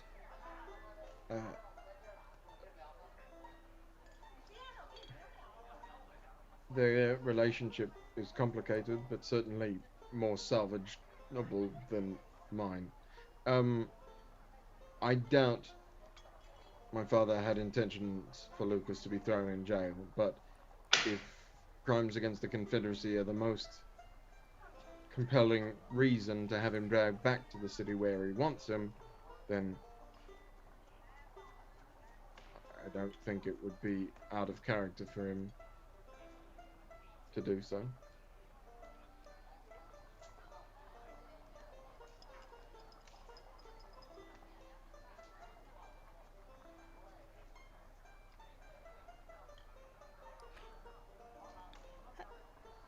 Does your dad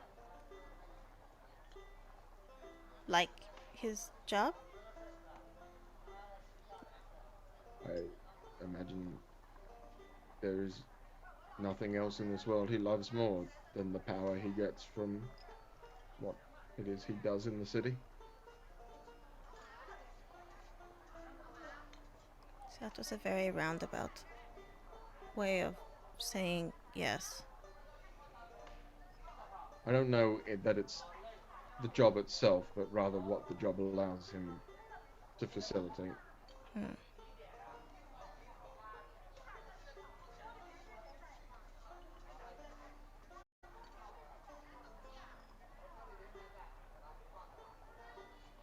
Does he talk to a lot of people outside? I don't know, Alexandre. I haven't seen my father in over 15 years. But someone's here to take you home.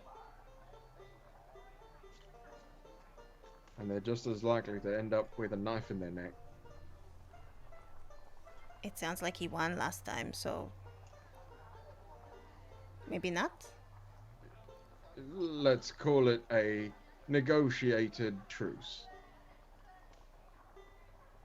But he also didn't hurt you.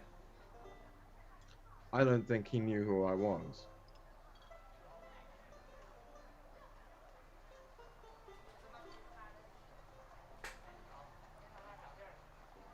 So now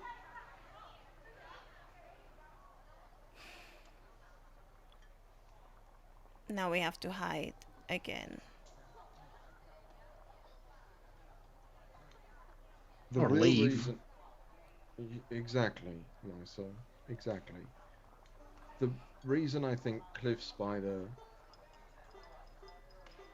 will serve better than here is because it's closer to where we need to get to. It's as far as we can get without literally walking into the middle of the plains without a map. Well, that's everywhere. Everywhere we have been has been closer than Yes, before. but Cliff Spider is as close as we can go before we're wandering blind. Sorry, Maisel. That was insensitive. It was insensitive, and I apologize, Lysa.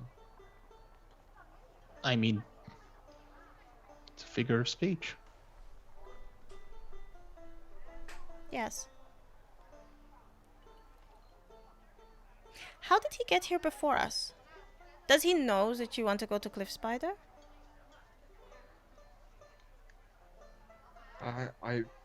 That...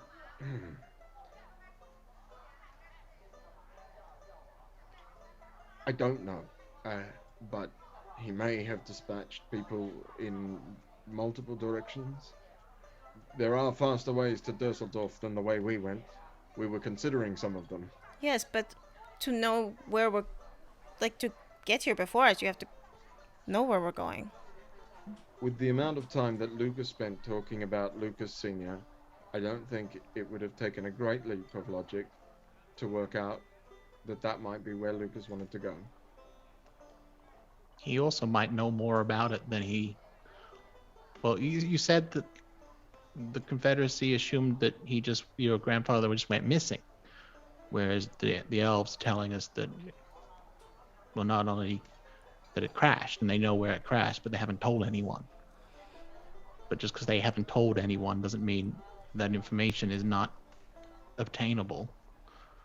Particularly, everyone is using various forms of intelligence gathering, so it could very well be that he's known where the crash was, but didn't feel the need to tell anyone.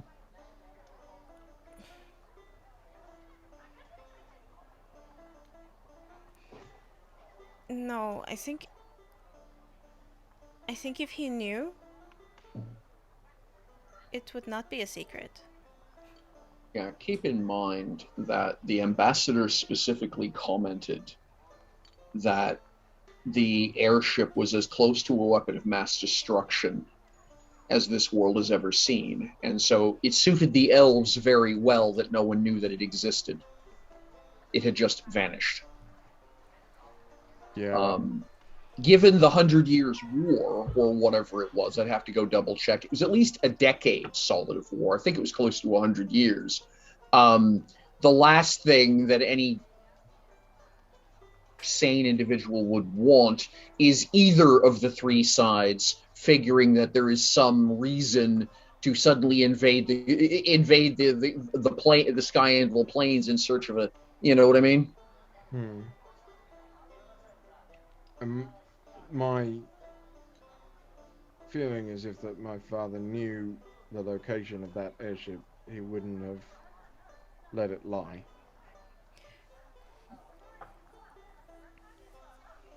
I could be wrong about that. Do you think your grandfather knew how dangerous the airship was?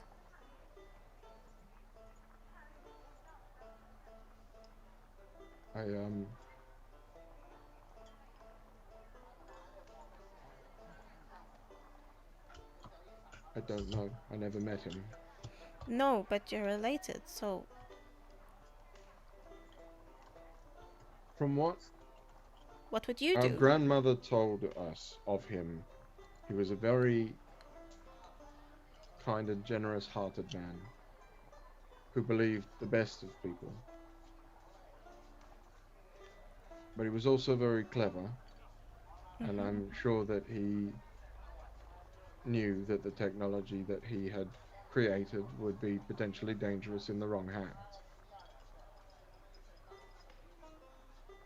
So he created it and then took it and destroyed it, and that is why he's still alive. Because he didn't die in the crash, he just crashed it. It's certainly possible. What if he lives with the orcs? It's certainly possible. What if you weren't seeing Lucas?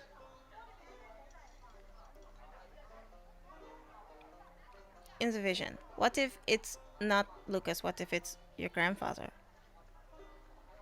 My grandfather did not have a mechanical leg. But it was not mechanical, it was a different material. Wasn't it? So it could be not the same leg. Michelle? mean- I thought I saw I specifically Lucas's leg. described it as looking to be black iron. But it was like the same leg that Lucas had been missing, and No.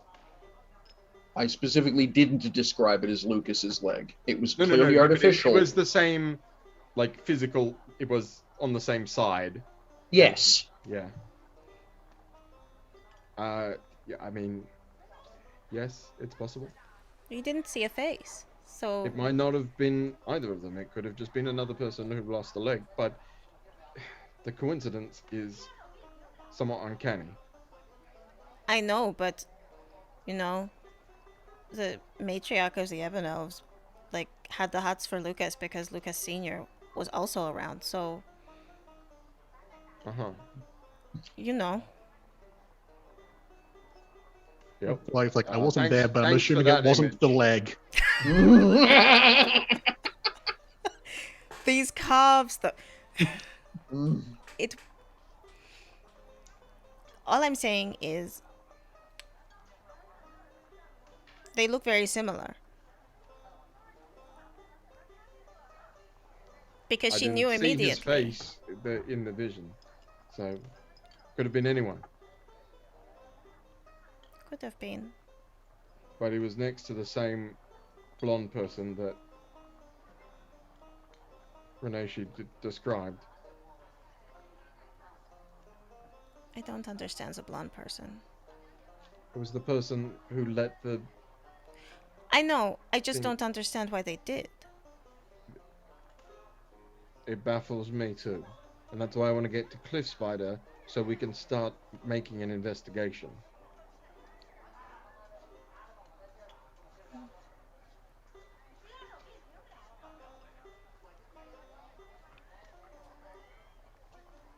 Certainly have been a lot of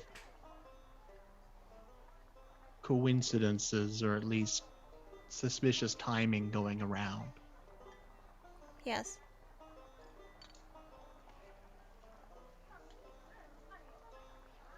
Usually, in these sorts of things, coincidences aren't.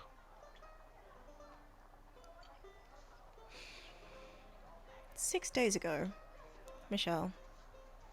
Yes. Chevalier died 6 days ago? Was that just 1 sec. I will have to. Let me finish typing this. I'll go back. It's the 17th now. Can you forget? how could you forget?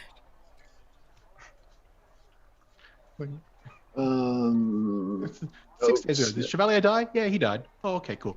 Cool. Um. My notes say buffet.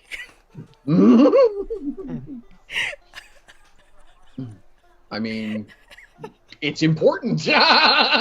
Milks? Two kinds of milk. Eggs? I'm clearly taking really good notes. Yeah, that is exactly how I would interpret that, yes. 6 stories equals skyscraper. This is how I've gone through so many books. Yeah, those are.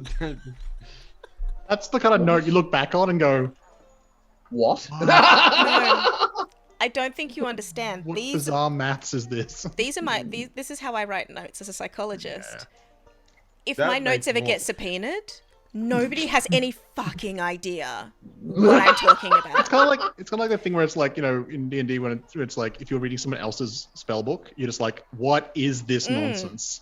And you have to actually translate it first. Yes. And it's just because every spellcaster has their own shorthand.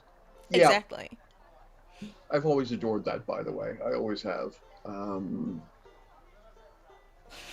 on a second here. I'm pretty sure it was the 11th, so yes. But I'm just double checking. So, what I don't understand is why someone broke into my house on the day that we attacked the Velberdran. How would they know that we're going to attack the Velberdran? Because we didn't have to. Well, perhaps the Velbladran were there to attack us. Well, I mean, someone lets them in. Also, is there a scenario that you wouldn't have attacked them? I mean, at the very least, I think Marla would have wanted to. Yeah. So if they know her, they know who you're with, they could probably assume that if they put other people in danger, you'd do something about it. So the Velberdran were a meat trap. Possibly.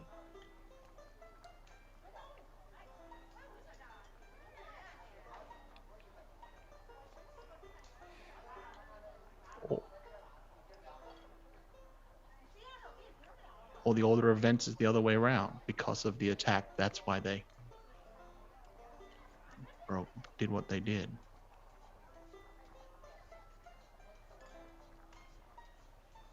But then how would they know? How would they know? And then how would they know to have someone... Except that they can teleport. Yeah, there's that little piece of information. And they couldn't guarantee that Lucas would go with them. Well, No, that was. I mean, you could, but It's like out of character. Not unless you knew him. unless you make a new character of I feel this like person. he's very much the wave carrot at and then just go, come on. Kill him, I kind of. dare you. Chase me. Chase me Yeah. right under this big square marked trap. Basically.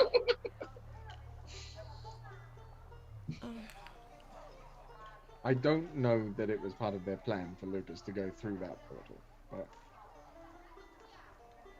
whatever's going on, it's certainly bigger than we thought it was, or I thought it was anyway. Were we all supposed to die?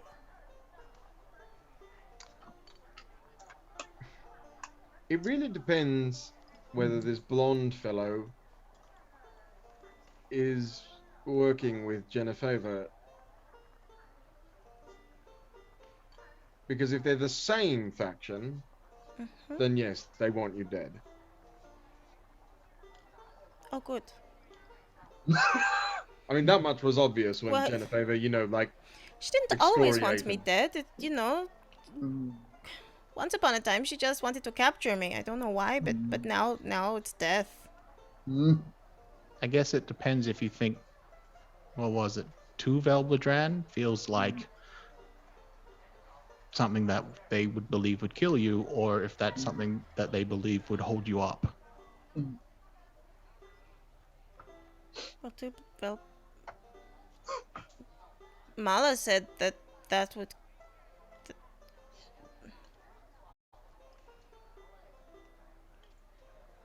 mean, they're dangerous. Just one is bad. Yes, So 2 is. but you had a group of 5 people who are each individually dangerous. So it,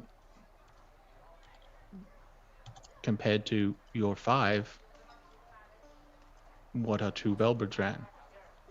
Deadly threat,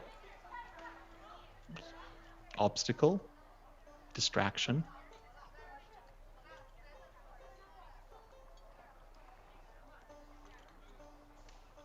It's difficult to tell what their objective is, particularly because when your plan is release wild beast and see what happens, maybe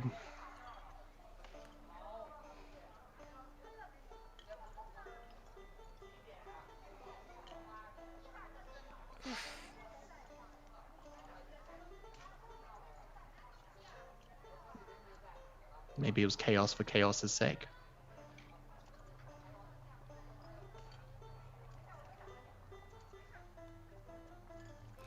I wish I could talk to my grandmother. She would know what to do. Oh, right. Jerry just pointed out that it should be 6, not 5. That's all right. I wanted to make sure. My soul would know better. Sam was Yes, thinking. that's- Sam was thinking 4 PCs plus Marla, and then Yeah, it we wasn't. also had. It was 4 PCs plus Marla and Lucas. Yeah. I just wanted to make sure that Yeah, it was no. a Sam or a Mysol Just thing. just Is it thoroughly Andrew? casting shade on someone. Yeah, I'm like, who is not dangerous? Hey!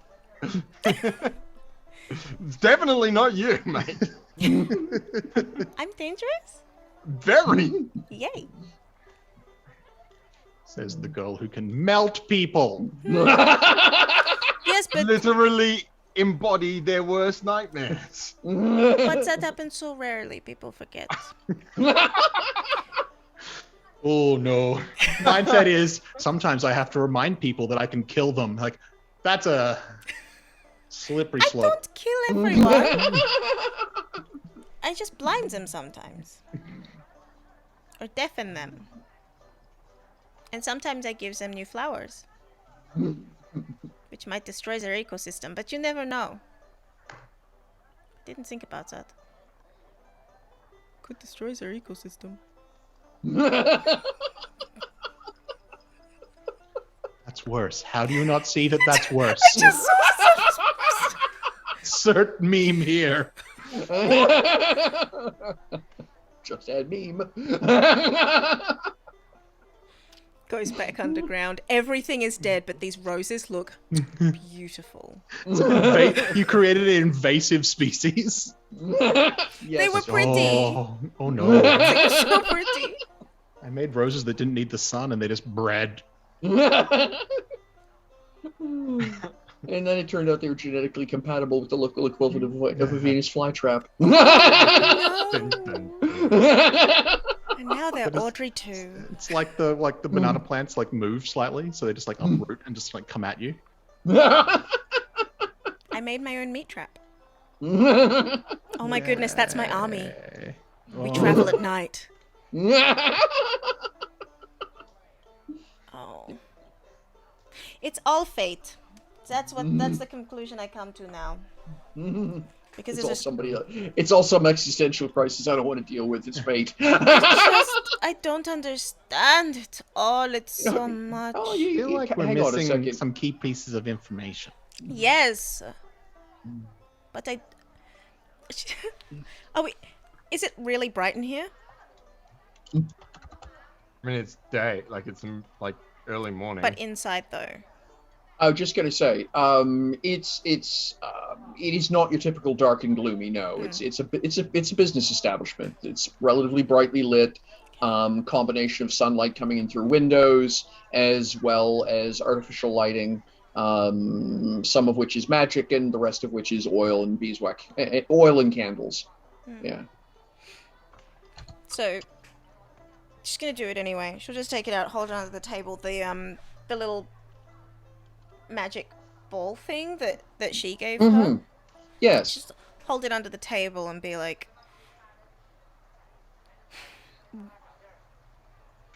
when we get to Cliff Spider, are we going to be safer than we are here? And I don't think anything happens because it's not dark enough. Probably. Right. But should just sit there for a bit. Because what else do? What else do? So somewhere in this process, I have an idea, but I might need to be a post break thing that I can like wrap my brain around it. Well, let's Sure. take a break and go to Yeah. our rooms. Yeah, I was just going to say, so what I was about to say was somewhere in this process of you folks chatting about this and noshing, one of the servants will pop by, let you know that there are 2 rooms available. So you folks can sort it out. It's a handful of, it's basically run like a bed and breakfast. So handful of silver will gets you a warm bed. And a solid meal in the morning. So Wonderful, darling. Thank you so much. I just got the mental image. You know those videos people do where it's like someone just moving around and then there's like they've taken like still cuts, but they're coming across the screen and they just link up. Mm-hmm. It's like that's Mysel ending the phantasm. Just has to make it link up with what everyone else is doing, so that it's sort of like it's a seamless sort of transition. So why was Alexandria standing on her head? Someone told me it had to be funny. I mean, Mysel, stop picking your nose. Everyone's just snickering at the whole group, and they're like, "What did you do?" I was like, "You said." No, I'm not. I mean, Alexandra is capable of just standing on her head for a very long period of time. Just doesn't understand why. Yep. So how about we do that break thing? Yeah, let's have a break. And I need then another we'll cocktail. Excellent plan. And more cocktail. I also need to slip into something more comfortable, I think. Of course you do. Okay. we Second won't be onesie. coming back. Not until Jamie is TOS safe. See you soon, everyone. Mm-hmm.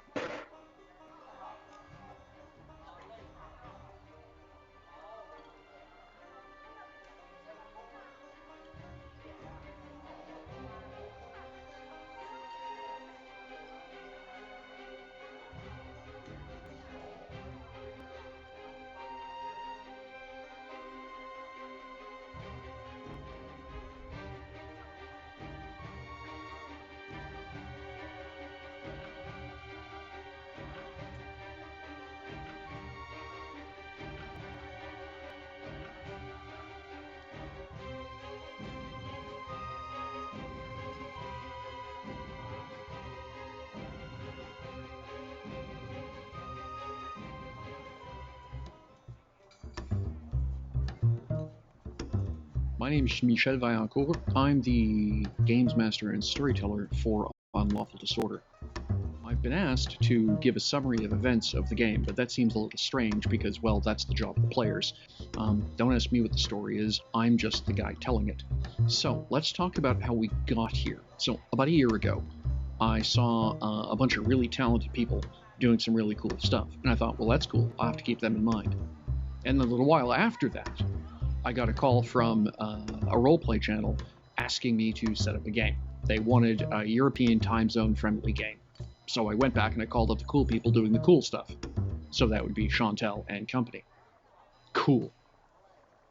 So, after that, we took a little bit of time, discussed a good D&D campaign, and I brought forward one of my homebrew worlds. And they looked at me and said, no.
No, I don't do the magic. Alexandra does the magic, but she doesn't know what she's doing. She inverts people? She makes their insides their outsides. Sometimes. So she is either very good or very bad. She's also literally transported me to my worst nightmare. That's pretty impressive. It was an accident, and she didn't know how she did it, or if she did it, but she did.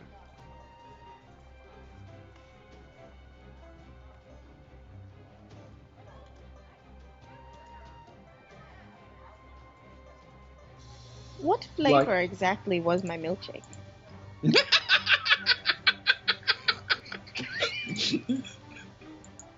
The shankings will continue until morale improves.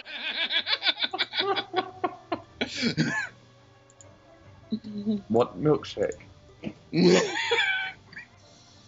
I won.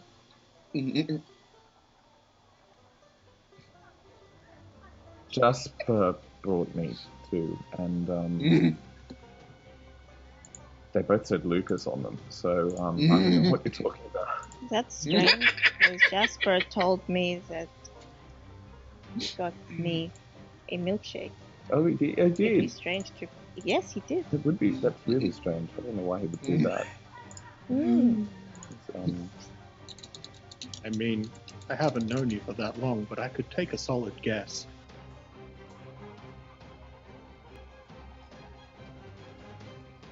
So what is it that you can do properly? I can do. Yes. Well, I mean... This is a lot of time you're taking.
My name is Michel Vaillancourt. I'm the games master and storyteller for Unlawful Disorder.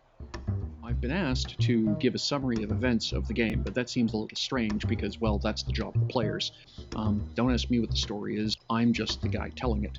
So, let's talk about how we got here. So, about a year ago, I saw a bunch of really talented people doing some really cool stuff, and I thought, well, that's cool, I'll have to keep them in mind.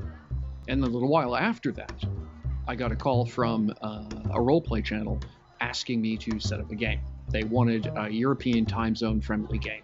So I went back and I called up the cool people doing the cool stuff. So that would be Chantel and company. Cool. So, after that, we took a little bit of time, discussed a good D&D campaign, and I brought forward one of my homebrew worlds. And they looked at me and said, no.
No, I don't do the magic.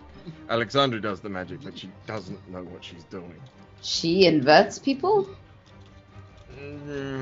She makes their insides their outsides. Sometimes. So she is either very good or very bad. She's also literally transported me to my worst nightmare.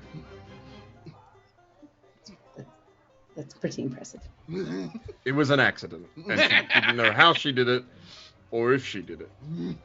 But she did.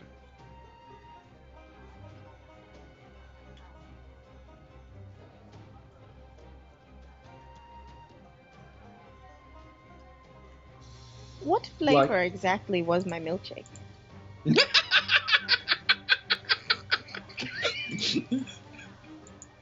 The shankings will continue until morale improves.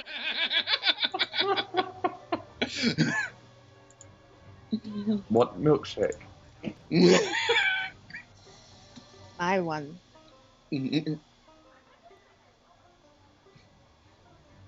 Jasper brought me to, and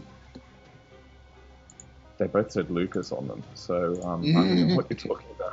That's strange, because Jasper told me that he got me a milkshake.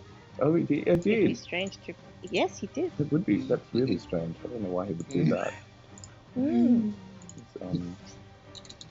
I mean, I haven't known you for that long, but I could take a solid guess.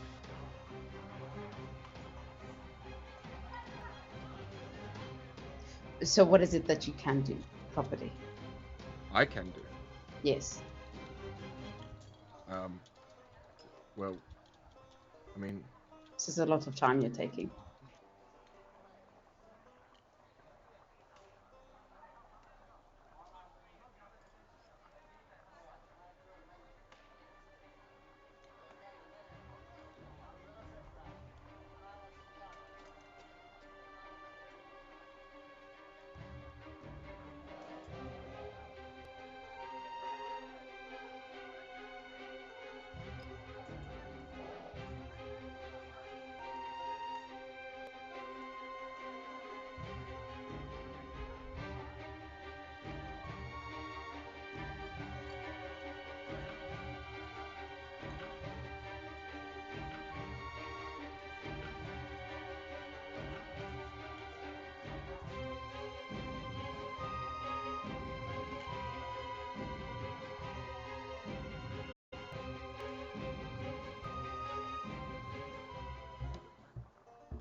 My name is Michel Vaillancourt. I'm the games master and storyteller for Unlawful Disorder.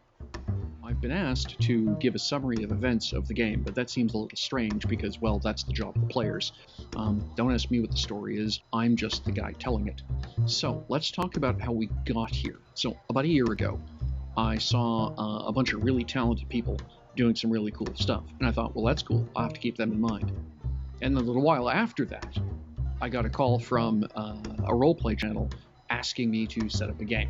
They wanted a European time zone friendly game. So I went back and I called up the cool people doing the cool stuff. So that would be Chantel and company. Cool. So, after that, we took a little bit of time, discussed a good D&D campaign, and I brought forward one of my homebrew worlds. And they looked at me and said, no.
No, I don't do the magic.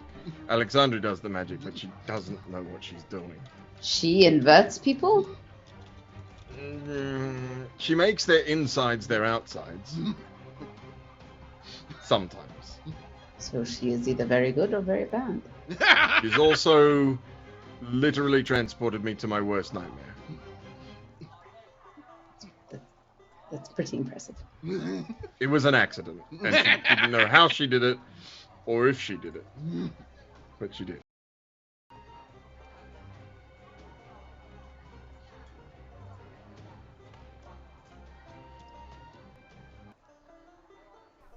And we're back.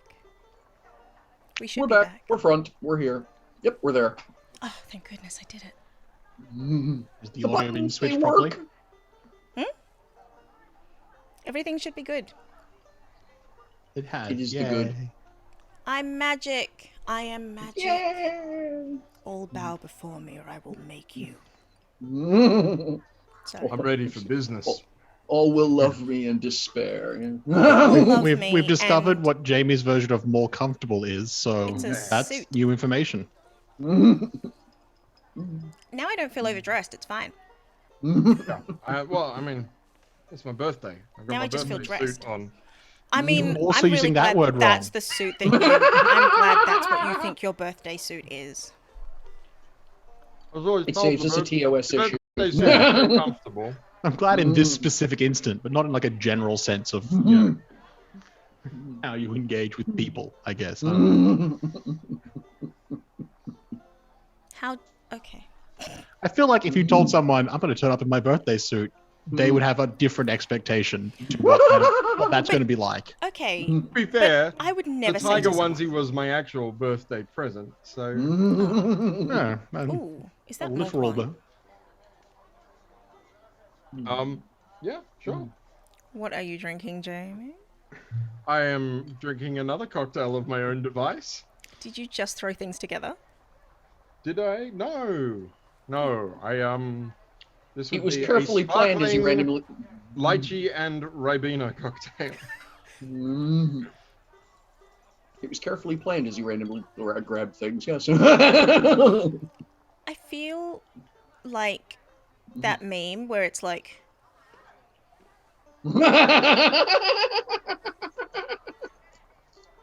like that is just my brain. Been to a party, we made that drink for that reaction by randomly combining what was left over. I feel like It was really nice after the first sip because it was very much a oh. This is actually a variation on I'm a big fan of ribena cocktails. I think it makes a great mixer.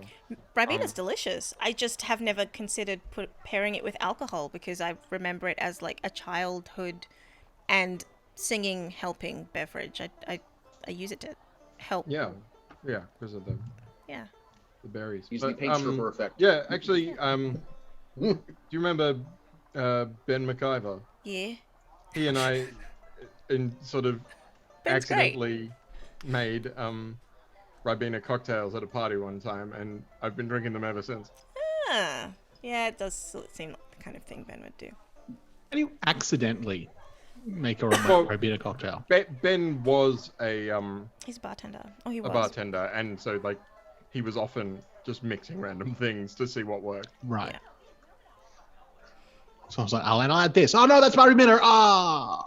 I once got sent. Someone misheard and sent a cranberry and frangelico down the bar to me as a gift, and surprisingly delicious. I was just going to say, not as bad the mistake as it initially sounds. Because the tartness is counteracted by the sweet hazelnuttiness. And since then, I've just been asking for it at bars, and they're like, "I'm sorry, what?" And I'm like, "Yeah, try it before I take it with a straw. Don't drink make from my your glass. own. Make your own. Then make me one. Make you one. Then make me one, or make me one, then make you one. Let's do it that way. Michelle, save us from ourselves, please. No, this is fun. I will save us. We get to a room. It's lavish and beautiful.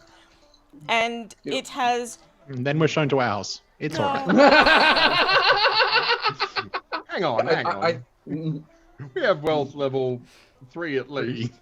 I am. Do you not know who Yeah. I am? I have The wealth scale level of 3. 1 to 10, we have a wealth level of 3. Would you That's- prefer a wealth level of 2? That is not a good way of thinking about it.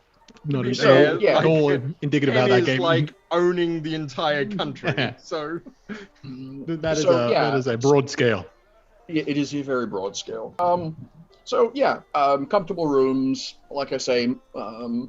Ultimately, this place is the place where out-of-town merchants are staying, and Dusseldorf is literally one of those places where 3 different cultures run headlong into each other. So, and they've all got money to spend. It's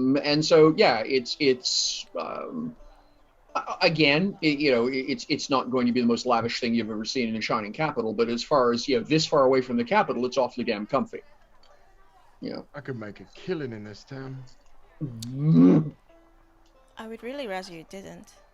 You're already being hunted for one reason. Like a murderer. And you just said assassination is harder. I meant as in I could earn a lot of money here, not actually kill somebody. Well, I mean, you could earn a lot of money killing somebody, so I don't know.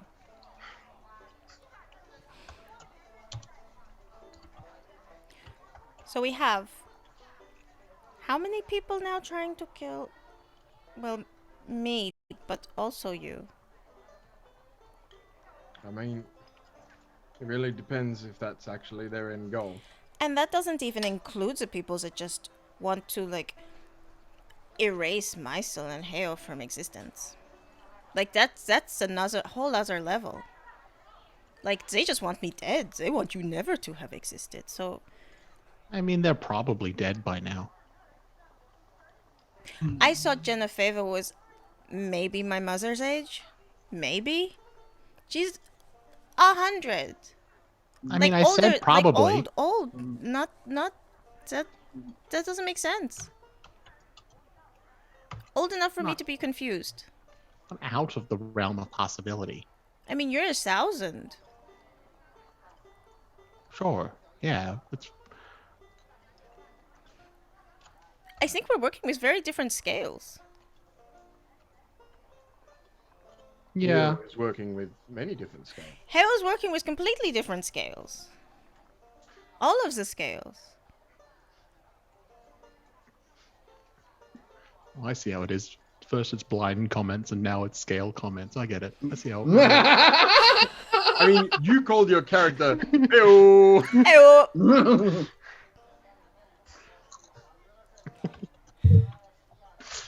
Not at all how I pronounced it. Heo. Heo. So, what are we going to do now? Because eventually we are going to have to stop someone from trying to kill us. Give Michelle, Yes. with the relative positions of things, Mm-hmm. is it easier to go like Cliff Spider then airship, or airship then Cliff Spider? They're both at the top of a cliff. Hmm. One position you know the actual location of. That would be the city. The other location you know is relative to the city. Right, yes. And also in the territory of murder-balling shamanistic orc warriors. I personally would suggest under those circumstances, stop at the city, figure things out, and then go look for the airship. Get to the Doing it safe the other way point. around, I'm thinking maybe you're skipping a step, like having a place to Yeah. sleep. Get to the safe point, then go to do the dangerous thing. Turned out Yeah, the like I lizard mean, folk do were as you nice. please, right? This is pretty sandboxy. Go. But The lizard folk were nice, so maybe the orcs would be. I feel like we can just go make friends. That's my intention. Oh, Yeah, but I mean, Professor- I don't mean Professor that kind of Edgewater's friends. not here. I mean, I certainly prefer making friends. Yes. What kind of friends are you talking about? What kind of friends are you talking about? What kind of friends is Spider talking about, sir? What kind of friends are you talking about? I mean, I said after the lizard folk were nice, but you had a very particular interest in the lizard folk, so I'm just saying. I just thought there were some very attractive specimens amongst them, that's all. Yes.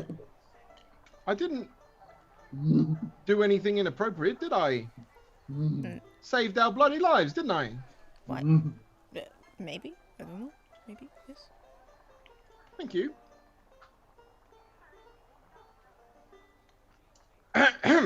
Sorry, I'm just like, from, the context of the person who wasn't there. There's a vague suggestion. It's like, I could have hooked up with a lizard. I chose to save our lives instead. It's about right. Yep, it's about right. It's like, all right. Mysel is learning about Spider by the moment.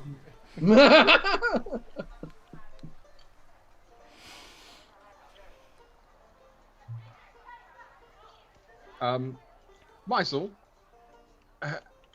which room would you like to share?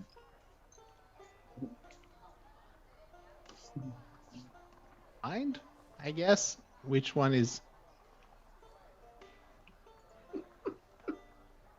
I guess yours makes more sense. I hadn't thought about it. Your options are the spoiled brat and the prima donna. You can figure out which one's which. Wow. Wow. Ah. Now I need to know which one's which. I think the instruction was for you to figure that out. Me? Why? I'm That was neither. all those accusations. I don't know who those strangers are that you... I don't know who the stranger is that's the other person. Maybe one of them's hair. Might not be talking about the characters. Anyway. It wouldn't be the first time an NPC has been invited back to somebody's room, would it, Chanson? I'll have you know. I was invited to her room.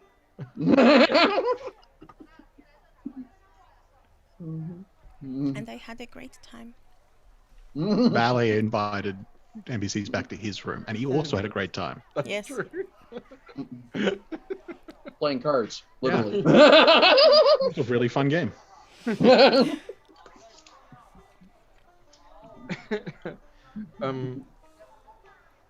As to what happens next, I would like us to make our move to Cliff Spider as soon as possible and set up a base of operations there.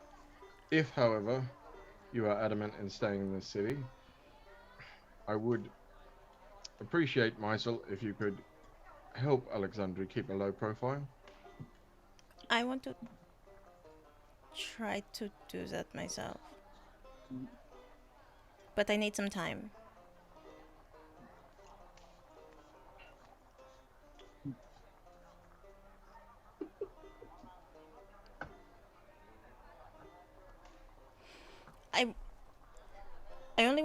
I want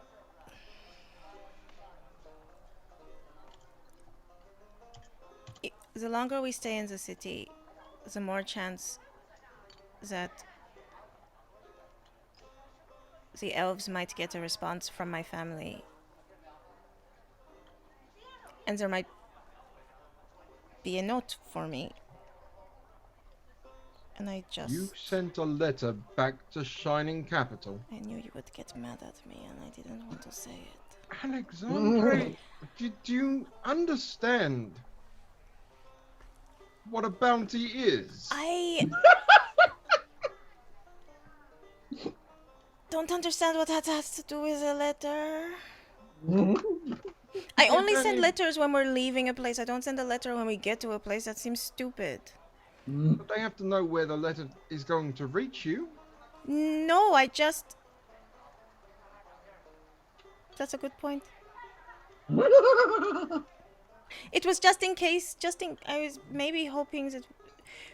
Your father is here! Like, this isn't all on me! I'm perfectly aware. If only my father had some interest in intercepting any communications about me or my brother or you.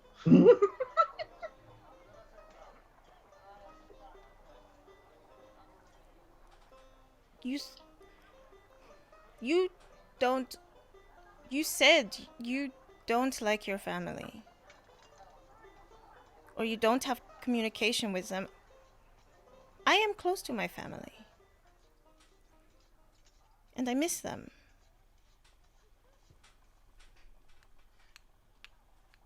Yeah. Yeah, no, I get that.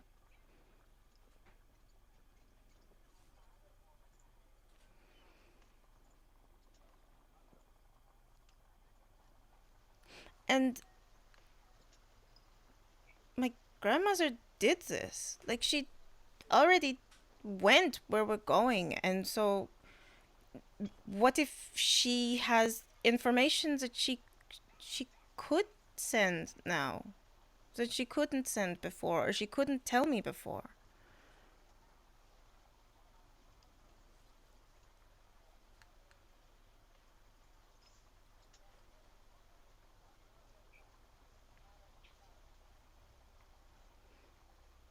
And I couldn't just...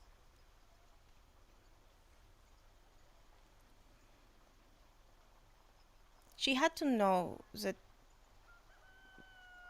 V was gone.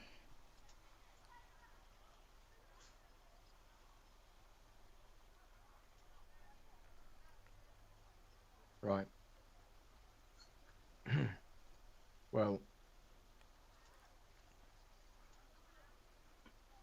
I don't think the letter is any less likely to reach you in Cliff Spider than here, though it may take longer.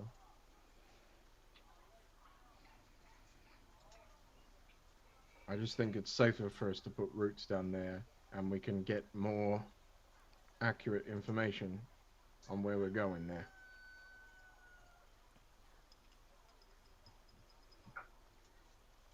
I fear if we stay in the city too long, we might get eaten up by it.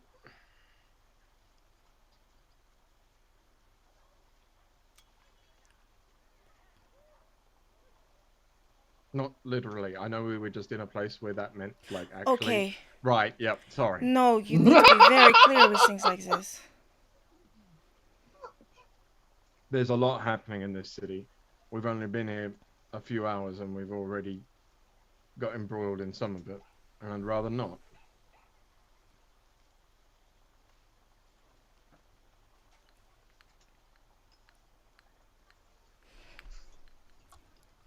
Okay. You gonna need to get supplies? Indeed. Yes. And perhaps a guide. We have to wait until tomorrow anyway. We do. And I want to just... La Chanson says that that he's not going... The ambassador is not going to tell... he's not going to tell your father where we're going. So I could tell him where we're going.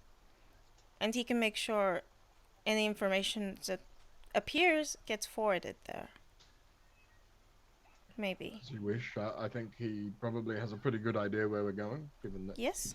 he gave us the location. But I appreciate you telling me.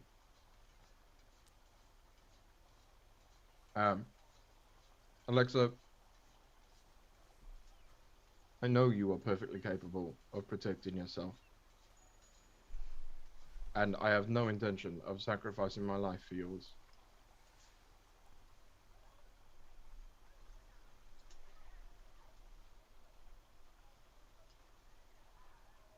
Good.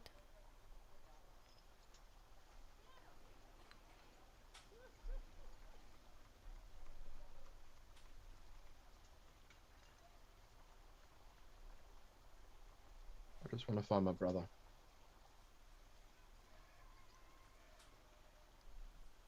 I want to find him too. For no other reasons than I could slap him around the back of the head and say, "Why did you do that?" Oh yeah, What are you I'm planning saying? to kill him myself. I mean, not literally, Alexa. No, but... What the fuck do you jump into a portal? He jumps into raging rivers. It's just kind of what he does. If the villain jumped into a portal, would you follow them? I mean, look. You know, why do you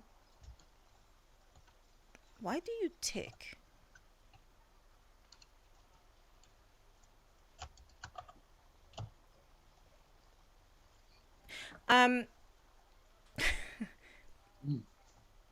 Awkward. Awkward sentence. Can Alexandre listen to see if Spider's ticking? If you say it, I'm just going to say on a metaphysical level, not on a practical here level. Yes, please roll prescience. Ooh, fun. While they are rolling that, Michelle, I have a question that may be related. Have we gained any experience? Oh, yes, you're here. Yes, 1 XP.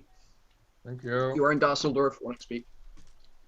2 XP's sitting there waiting for me to spend it.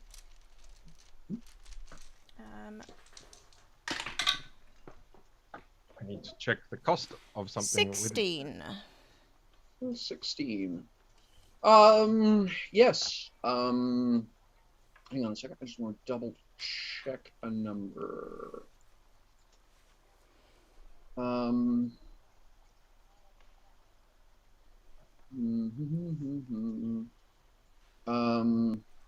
Yeah. Okay. So, I think the impression you are left with is it's less of a metronome sound, which is what you had originally identified it as something a little bit more pensive, like, you know, the mechanism of a grandfather clock or something, right?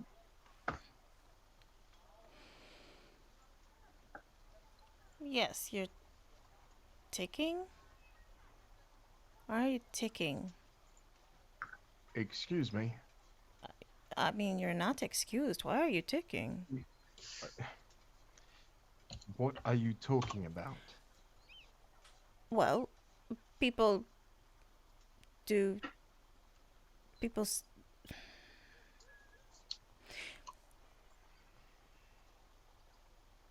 When Lucas is involved with La Chanson, it is more brassy. But you are ticking. Why are you ticking? Am I involved with your song? Apparently.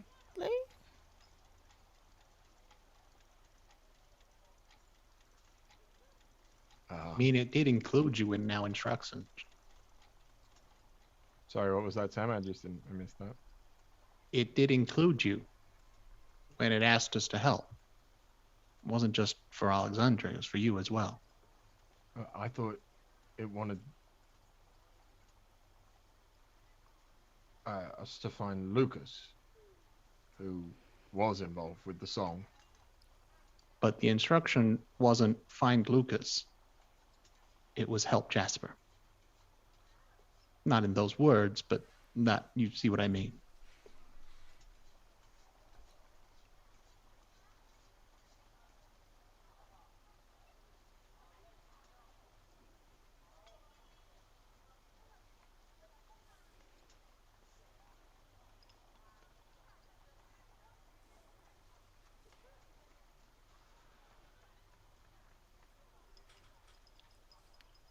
Why do you think that I would know what that meant, Alexandria? I don't know.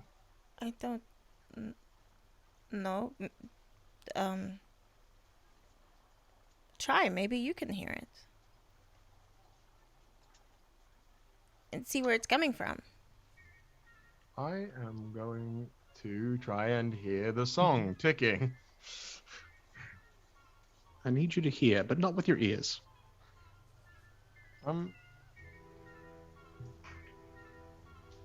Does anyone know how to add an extra feat on Hero Master? What do you mean add an... Oh, how many have you got? Oh, you filled them up? Yep. Oh, I don't know. Mm-hmm. Don't know if that's possible. Okay. Good question. All right. Yeah.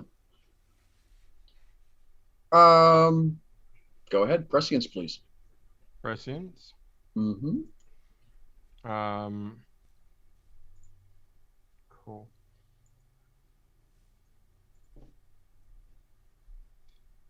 This is just a straight D20 when you don't have anything, right? Okay, actually, the catch is if you don't actually have a point, you technically can't make the roll. That's the way the rules are written. But in this case, go ahead and roll it anyway. So yes, it's just a D20. Oh, you can't make the I roll. think you of can it? make You certain. can't. I thought you could. Oh, extraordinary. Your stuff like that. your Oh. extraordinaries, no. Ah. However, because of plot reasons, yes, Plot. in this case. If I have a different extraordinary stat that I can roll, could I use that instead? Yes, but it will change the information you get. Yeah. So I think Jasper doesn't know how to hear the song and instead tries to listen to his own body. Okay. And I'm going to roll movement, the extraordinary ability. Okay. Which I have just taken. Michelle and I discussed this. I've taken the first tier of attribute substitution, but we've reversed it so that I can use my agility to roll movement. Exciting. And because this is not making an attack or a defend or an invocation, I think I can do this. Mm-hmm. Let's listen for the ticking inside my body, shall we? Mm-hmm. Oh, that's interesting roll now. 24. Oh. Wow, that is a very interesting rule. Right then, give me a moment.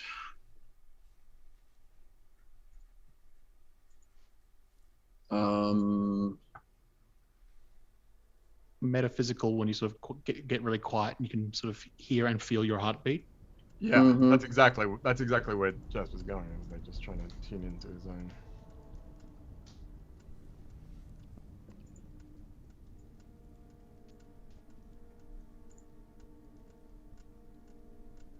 So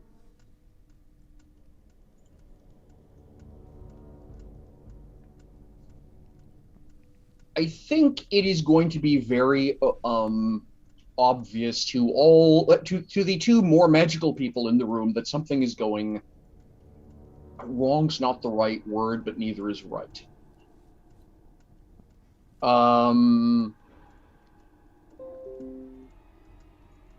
I think Alexandri will begin to recognize that vague sensation that the chanson is. It's that I've used the term before, like a harpsichord, like a harp string breaking. This rise in tension, followed by this abrupt end of the sound that preceded the last time. For example, you got dumped headlong into a river. Mm-hmm. Is that hearing it now? Is it similar to Genevieve's disruption? Yes, it is very similar to that. Oh, good. Yes, good. Genevieve is better described as a freight train running headlong into an orchestra, but ultimately, yeah, it just suddenly, this isn't, the music you're used to. Different music entirely? More that the chanson is being overwhelmed. It ought to be obvious and clear, and in its attempt to break through, it falls silent. Does that kind of follow along? That's what she's experiencing now? Yes. Oh. As is my soul. That's not good. I don't know how well experiencing it in the same way. Or just getting the same the same vibe, but I impression don't. from a different. Yeah, because of course it's. I think. So I have to sort of go around this because these three experiences do not align well, and I'm going to wrap up with Spider because of the way this is working. My soul is very aware that something is very magical. My soul's thing is seeing into people, looking through the psychic veils, if you will, between them. And I think what my soul is going to be aware of is this vague sensation that there's something hanging around right now. It's not good, it's not bad, it's just there. It has something to do with Spider. It has a weight to it, like a brick put on a scale. But I think my soul is left with the sensation the brick ought not to be there. It's an artificial thing. And the brick is being eroded or something?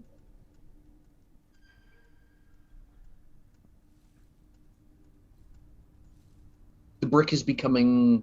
Yeah, it's being eroded. In a way that's kind of familiar. It tastes... Yeah, tastes of a very particular magic he hasn't had dumped on him in, let's just use the phrase, a long time. Somebody played with time. Is the best way of explaining. But not not Spider. Yes, not Spider. And then there's Spider. Excuse me, my apologies, folks. Who is going to go a little bit glass-eyed, to you two's perspective, and crumple like a ragdoll whose strings have been cut. Spider, that's not what you're doing.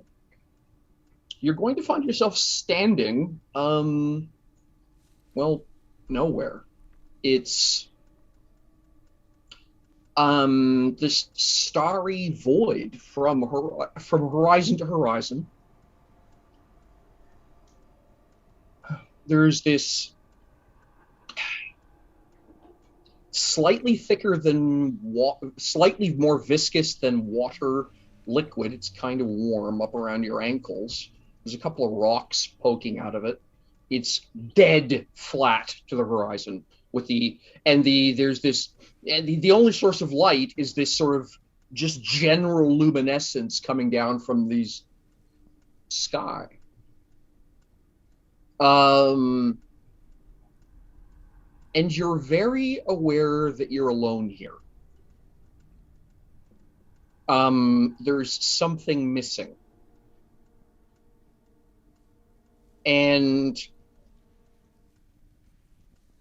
you can hear the ticking loudly. Like a grandfather clock. But the timing is like a grandfather clock that hasn't been wound up.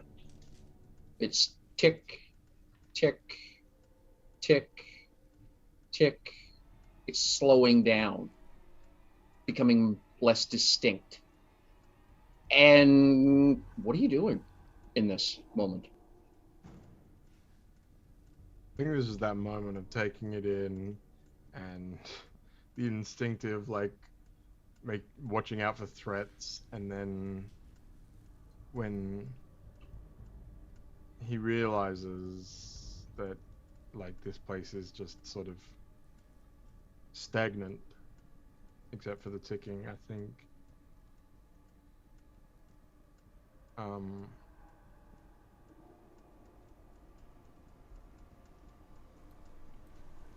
think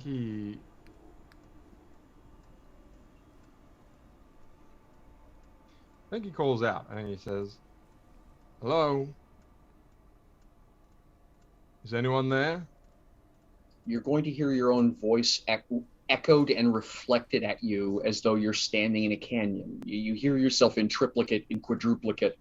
And then there's going to be this dull rumble as though something massive is moving. And you'll notice the water is running away from between your feet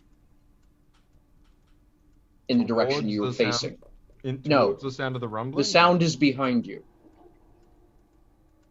Yeah, I think it's like turn around and fall into a crouch and... What you're seeing is this archway coming up out of the ground, and it is displacing the water which is pouring away and rippling outwards and disturbing this perfectly mirror surface that you're surrounded in. It's ancient weathered stone. This is bones of the earth kind of stuff. Stuff that would have been buried under, as the earth aged before the dragons even considered having an opinion. And this archway will lift itself out of the ground. It's kind of Stonehenge-esque in, 3 massive slabs. And there will be a spark of energy that appears in the middle of it. It begins to sizzle and crackle and expand and slowly fills the doorway as though, and it's a sheet of silver, like it's being filled in by someone pouring mercury onto a glass or onto a pond. And a little electrical sparks and traces of energy will be around the edge. And then it reflects something. It's a moment you don't remember, but you can see you beyond the image. You're a much younger you, before Spider struck out on his own, is laying on a bed. And a crone is looking at someone you cannot see. And she says, "It is done, but the debt must be paid. The clock will tick."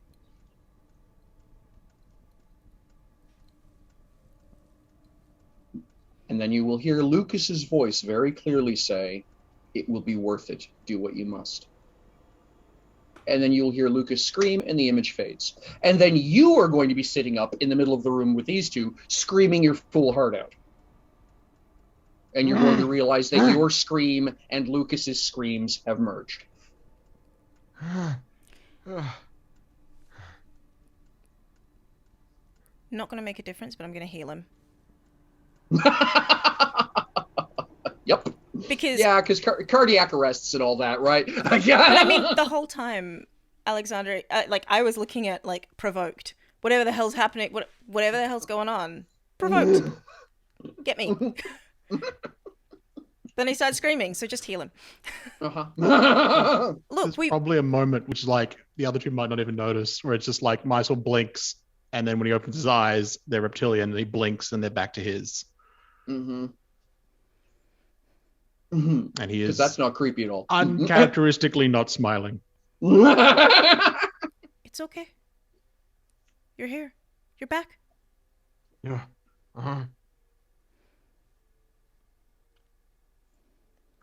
And he's Spider's looking at his hands and pulling his sleeves up to see the tattoos and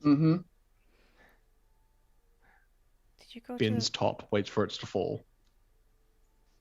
Sorry, what was that, Sam? No, spins a top. Oh, yep, yeah. We need to go deeper. Sorry. Please. Did you go back to the river? No. I don't know. I don't think so.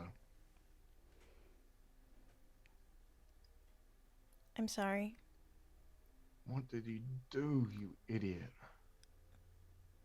I didn't do anything. I wasn't talking to you. I don't... Whatever was done a long time ago. Didn't even see it, so much part of you. But it's been weighing for a while.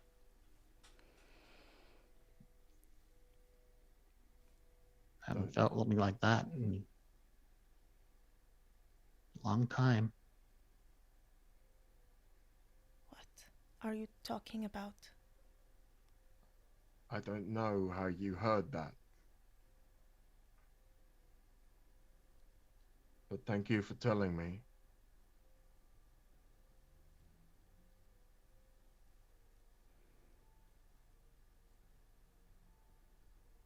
Someone messed with time.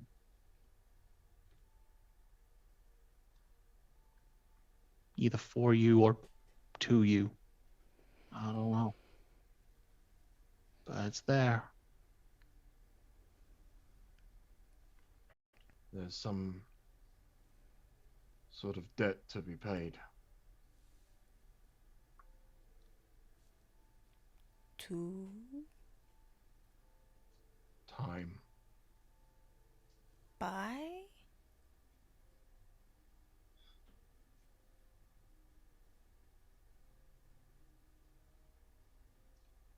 I think I need to get some rest.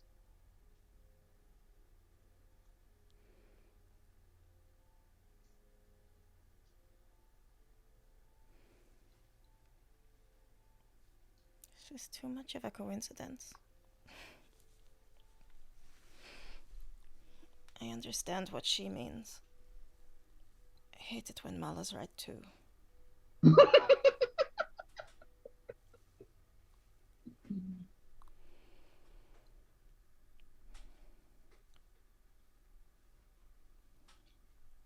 Alexandre.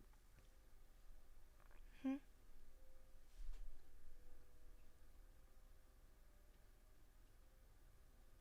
Did you ever hear stories about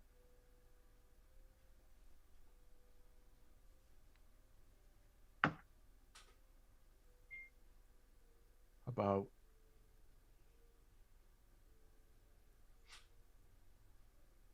about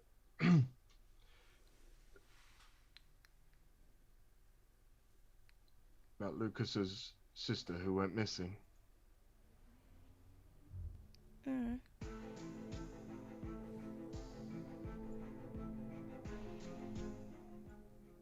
All right. Good night, morning, whatever.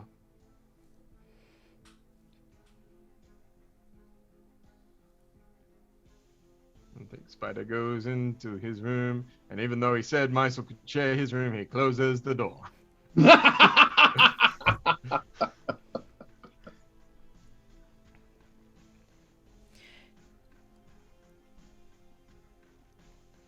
think he needs some time. Could have used a better word, but Oh, jeez. Just left the room. You're just getting me back for that slip before. So insensitive. Pam did it on purpose. My soul. All of you, so insensitive. But he's like, something I need to do. I'll Why does- join you in a moment. He sort of wanders off. Do we get to see the origami dragon kid perched on a waterfall? It doesn't involve here. It doesn't need to involve here. I legitimately, for a second, thought you said, it doesn't involve you. It doesn't need to involve you. Talking to the Just GM, right? telling the GM, Excuse me. it doesn't involve you. Talking to here. Stop it. You don't have to do this. I got this. Stop it. No, Marcel's just going to find like a quiet place that he can sort of sit and be relatively alone and not disturbed. It's a city of 10,000 more people. So yeah, you're going to find yourself basically sitting in the mist shadow of. Doesn't need to be like far, like a corner in this room, and then sort of like obfuscate himself. But he's going to try precognition. Which, assuming I roll, will depend on what I can ask. Depends on what I roll. If I don't get his maximum ability, is not very helpful for right now. So we shall see. But essentially, Tricky's discovered, since being slightly bumped out of the normal cycle, is that he can use his abilities to tap into it. And oh, okay. Well, there's some exploding, but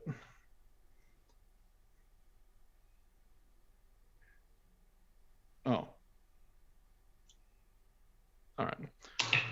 I was like, okay, the dice exploded, but I rolled really badly on the d20. Maybe this won't work. And then I calculated it and realized that I'd actually rolled a 19, and that the Okay. extra dice would automatically get me over 20. Mm-hmm. What I needed. For power level 5 of precognition, which is the target asks a single question about a particular event, decision, person, place, etc., the GM provides a meaningful, not vague, but still brief explanation in 1 or 2 sentences that is a direct response to the knowledge the target seeks. Only one question can be asked about a given subject each week. Okay. Make it a good one. What he wants to know is Jasper's, Cedric Edgewater's interest in the group connected to the song, whatever has happened, this time debt thing that has been put upon Jasper, or like both, or I guess neither, potentially.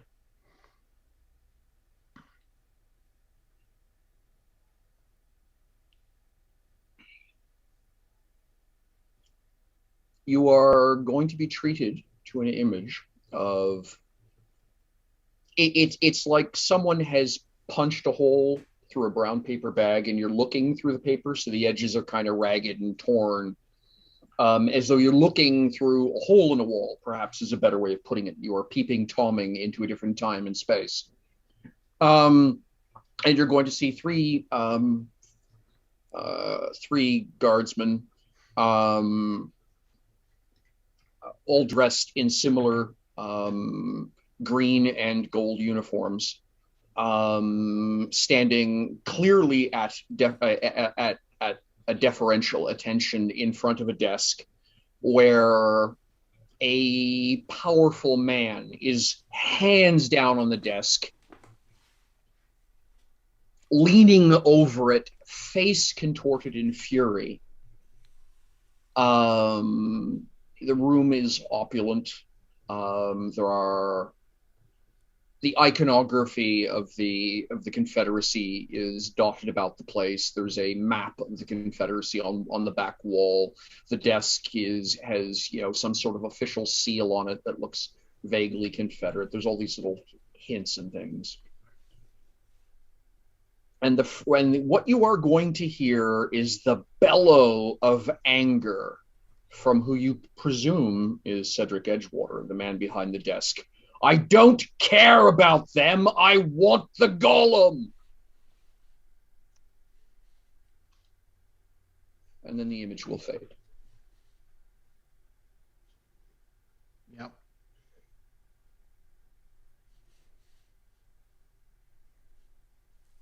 Spider hasn't made that assumption, but Jamie feels very vindicated.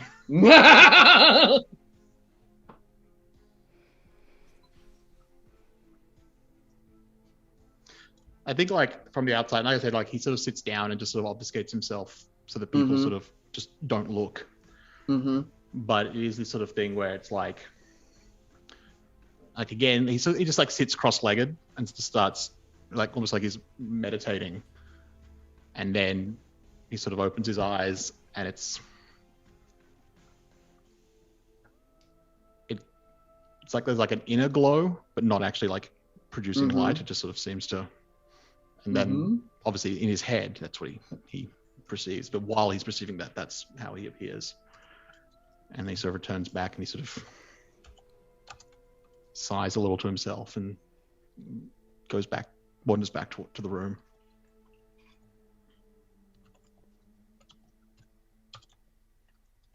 Knocks on the door before he goes inside to Alexandre's room. Yep. So the earliest you'll be able to use that again is on the 23rd. Please make note. It is the 17th. About the father, yes. Yeah. So was it the 23rd? Yeah. No, hang on a second. Yeah. We'll presume it's the 17th to be the 24th. 24th. Yeah. Cool.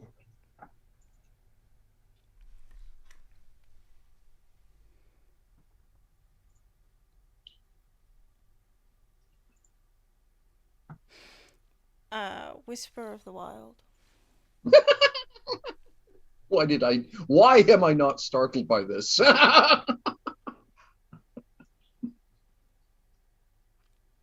All right. It's how to phrase it. It's always how to phrase it.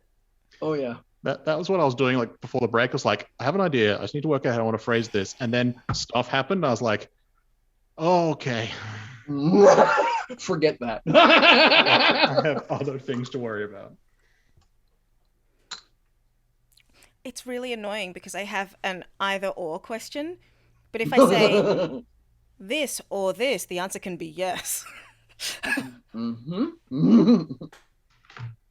But then also the answer could be no, which would discount both of them. Mm-hmm. I love how I'm thinking through the logic of this, but I also think Alexandri kind of is as well at this point.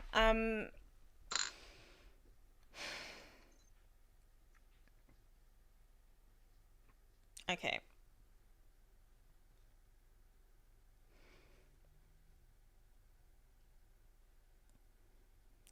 Did Grand-mère actively choose not to do what you asked her to do? Yes. Okay.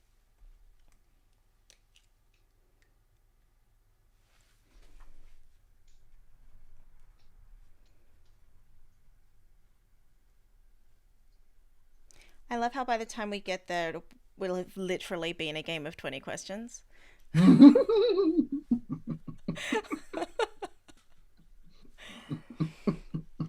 Does that mean if you haven't worked it out by then, you lose? Oh shit! No, nobody said me. No. No, wait. No, I take it back. We're not playing that. We're not playing that at all. Yeah. And it was too late. So the precog thing only takes a minute, so Meisel's not gone for that long. Mm-hmm. Oh. Come in. He looks sad is probably the wrong word. Disheartened, maybe. When he gets back.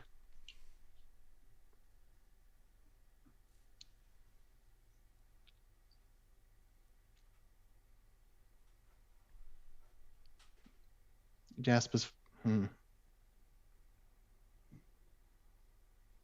It's like Genevieve. Jasper's father isn't interested in either of you. So why do you look so upset?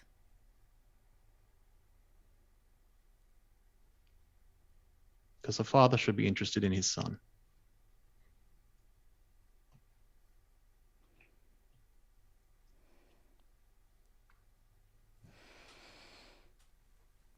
He wanted Chevalier. And that was it. That was all it was.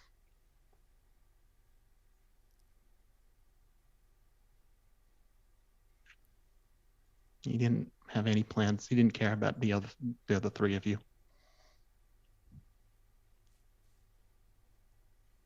Not even Lucas.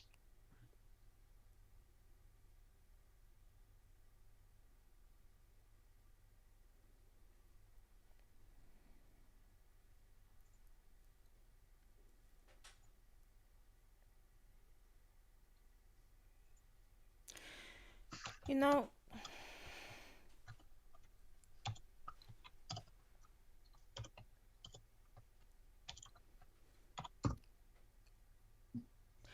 I've never wanted to kill someone before. This conversation could turn.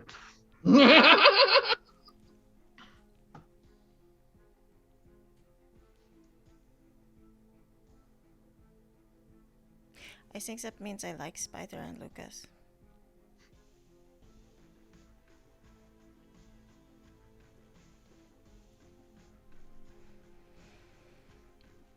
This is what I mean when I said it's not about needing to protect someone. It's that you want to protect them. And it can be mutual. doesn't mean you think the other person is weak. It's that you think they're important to you.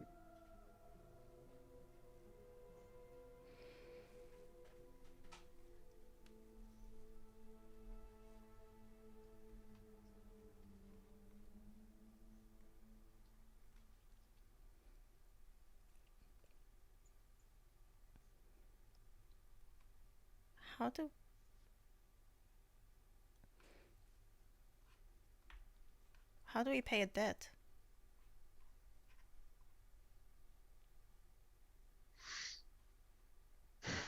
Depends what the payment is.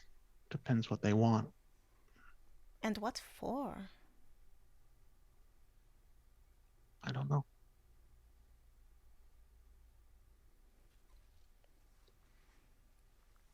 But it wasn't nothing, because that is substantial magic. So I don't think it would have been cheap.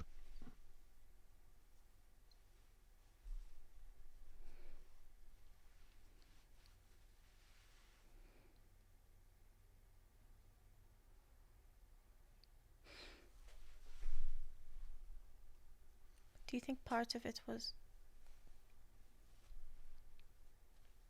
Lucas's leg?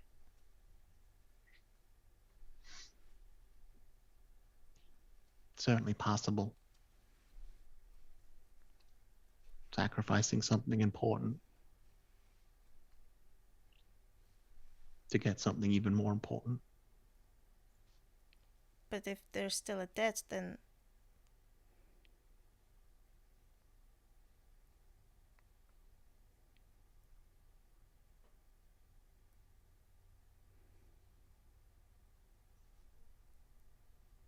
it might not have covered everything. Maybe there needed to be multiple payments. Wouldn't know. Only whoever made the deal.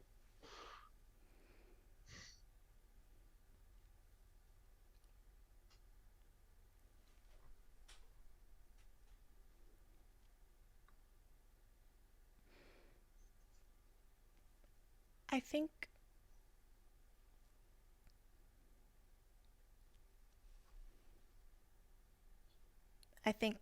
Spider was a different Edgewater. Now. No. Well, Spider was always Spider. but He just might not have realized it.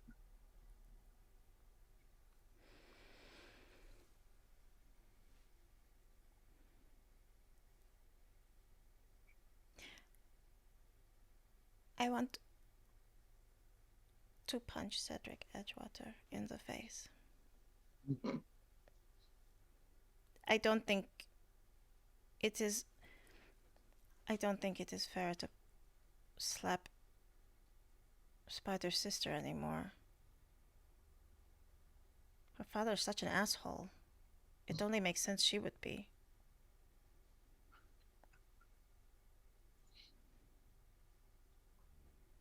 When Spider said that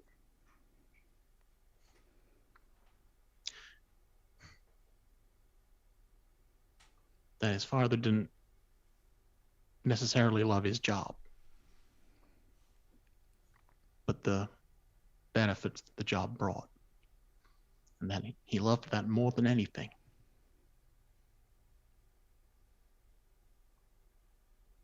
I've met people like that.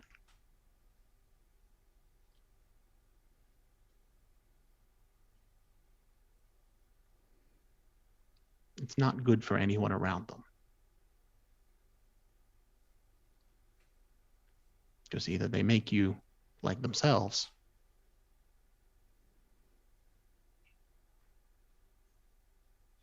or you're expendable to them.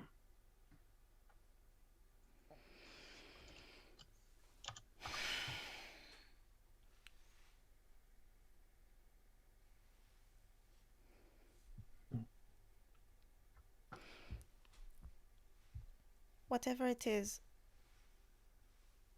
that La Chanson wanted or wants, my grandmother said no. So why does it think I would say yes?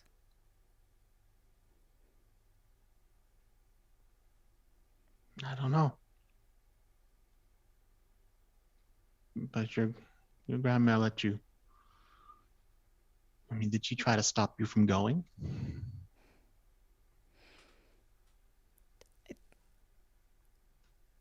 I don't know that she could have if she wanted to.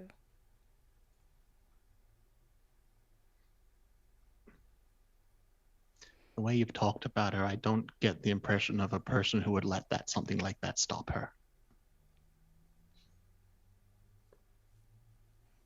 Probably true. It could well be that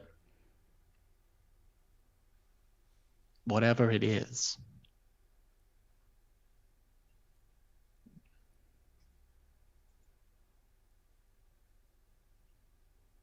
your choice might be different from hers, and that's okay.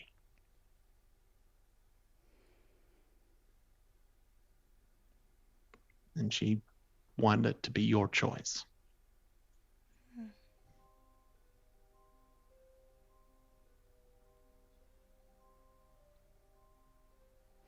But like a lot of things,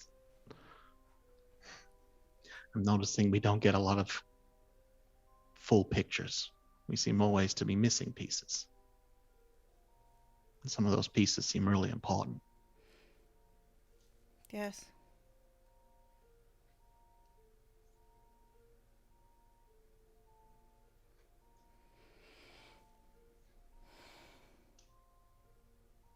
Well,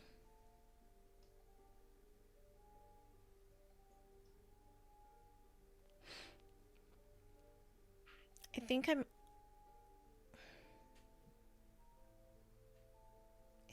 on the edge of understanding why Genevieve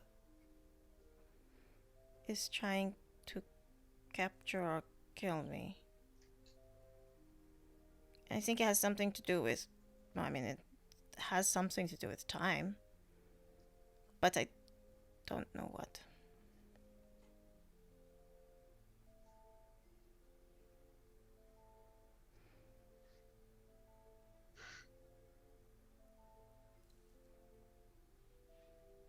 All we can really do now is go forward.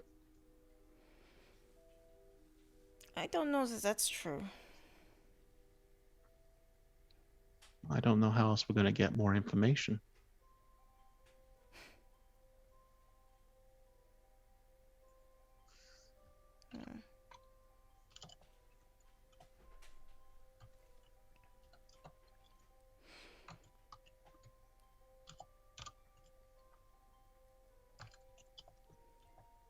I don't either. But I want to try.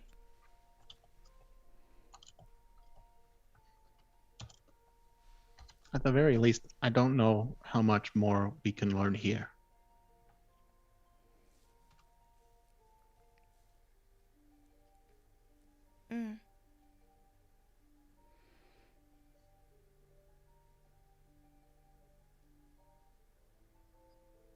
Yeah.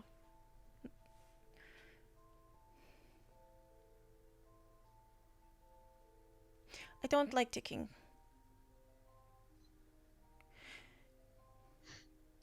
Ticking ends.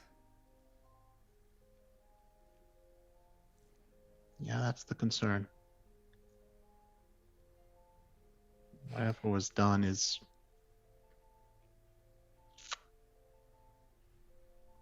wearing away.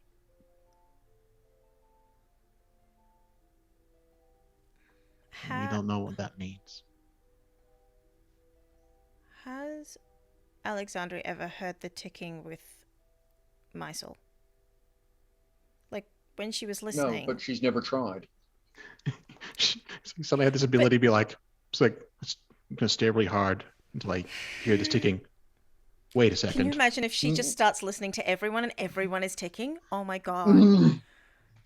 Oh, you can just hear their lifeline. Oh no. I would like to listen All right. for that. Prescience again, please. I'm scared though. And you should be. Oh my goodness. A 16 again, but this time a 15 and a 1. 15 and a 1. All right.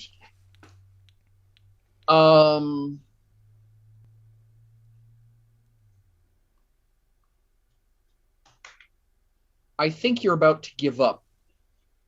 There's this dead. You can hear the chanson playing very lightly in the back of your consciousness. And other than that, the sound of the city evaporates. There's just this cosmic silence surrounding you and the chanson. And it's just quiet. And I think that quietness goes on long enough that it gets into the uncanny valley, uncomfortable kind of space. And you're about to think, I can't hear it, when you finally hear, talk.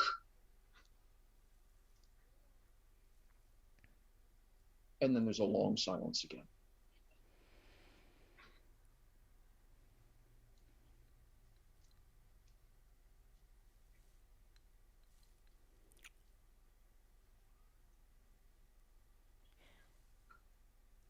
That's a loud clock.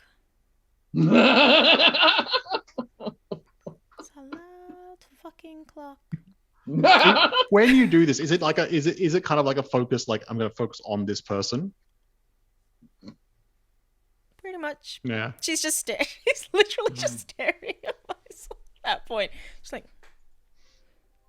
yeah, I can't imagine that sounded normal.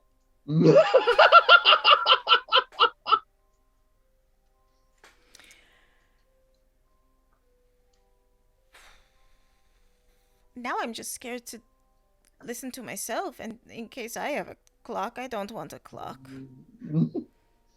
Sounds terrifying. I'm just gonna say someone playing jazz. Someone playing jazz snare instead. Still keeping time, but like. Nah, they're freestyling.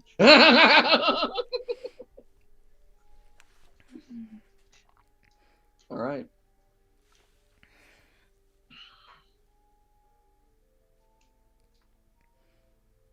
I don't know why I can hear this and I don't understand it, and I don't think I like it, but...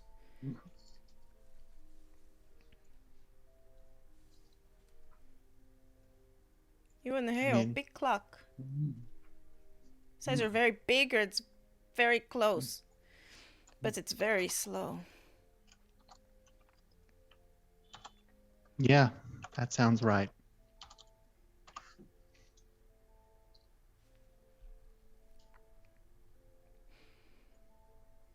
Okay.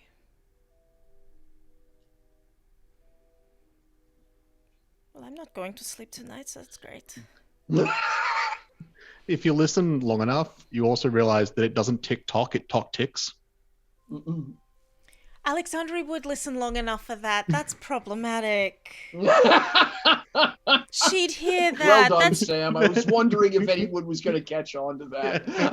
I had actually been sitting here with fiddling on a notepad, trying to figure out if I could figure out the phonetic pronunciation of talk backwards, and I said, no, I'm getting ass hysteric at that point. The worst... hyperfocus would have meant she would have listened for that and been like, the fuck? I mean, loud, slow, and backwards. That exactly sounds like what this kid's metronome would sound like. Yeah.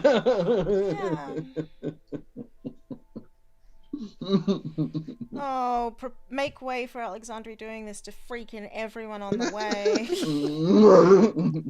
Everyone. It's like, I hate this, and now I need to do it to everyone. Yes, I hate this, and I need to check that it's not just these people that I care about. Excuse me, I can just see my soul. Excuse me, she's gonna stare at you really weirdly for the next 3 minutes, and he's gonna be checking doors. Yeah. Yeah, you think Meisel's the weird one. He's just more obvious. Shh, don't give away my secrets. So what's Spider up to in Spider's room? I have this odd suspicion it doesn't involve an awful lot of sleeping. Well, speaking of ticking, I think I'm imagining this very cinematically, like the camera like comes out of Alexandra's room through like the keyhole or whatever, and it starts to move slowly towards Spider's keyhole, and we start hearing like this soft metallic ticking. Yep. And as the camera like comes in through the keyhole, Spider is shirtless in front of a mirror in the room, and the metallic ticking gets louder, and it's a sound we've heard before of Spider tattooing themselves.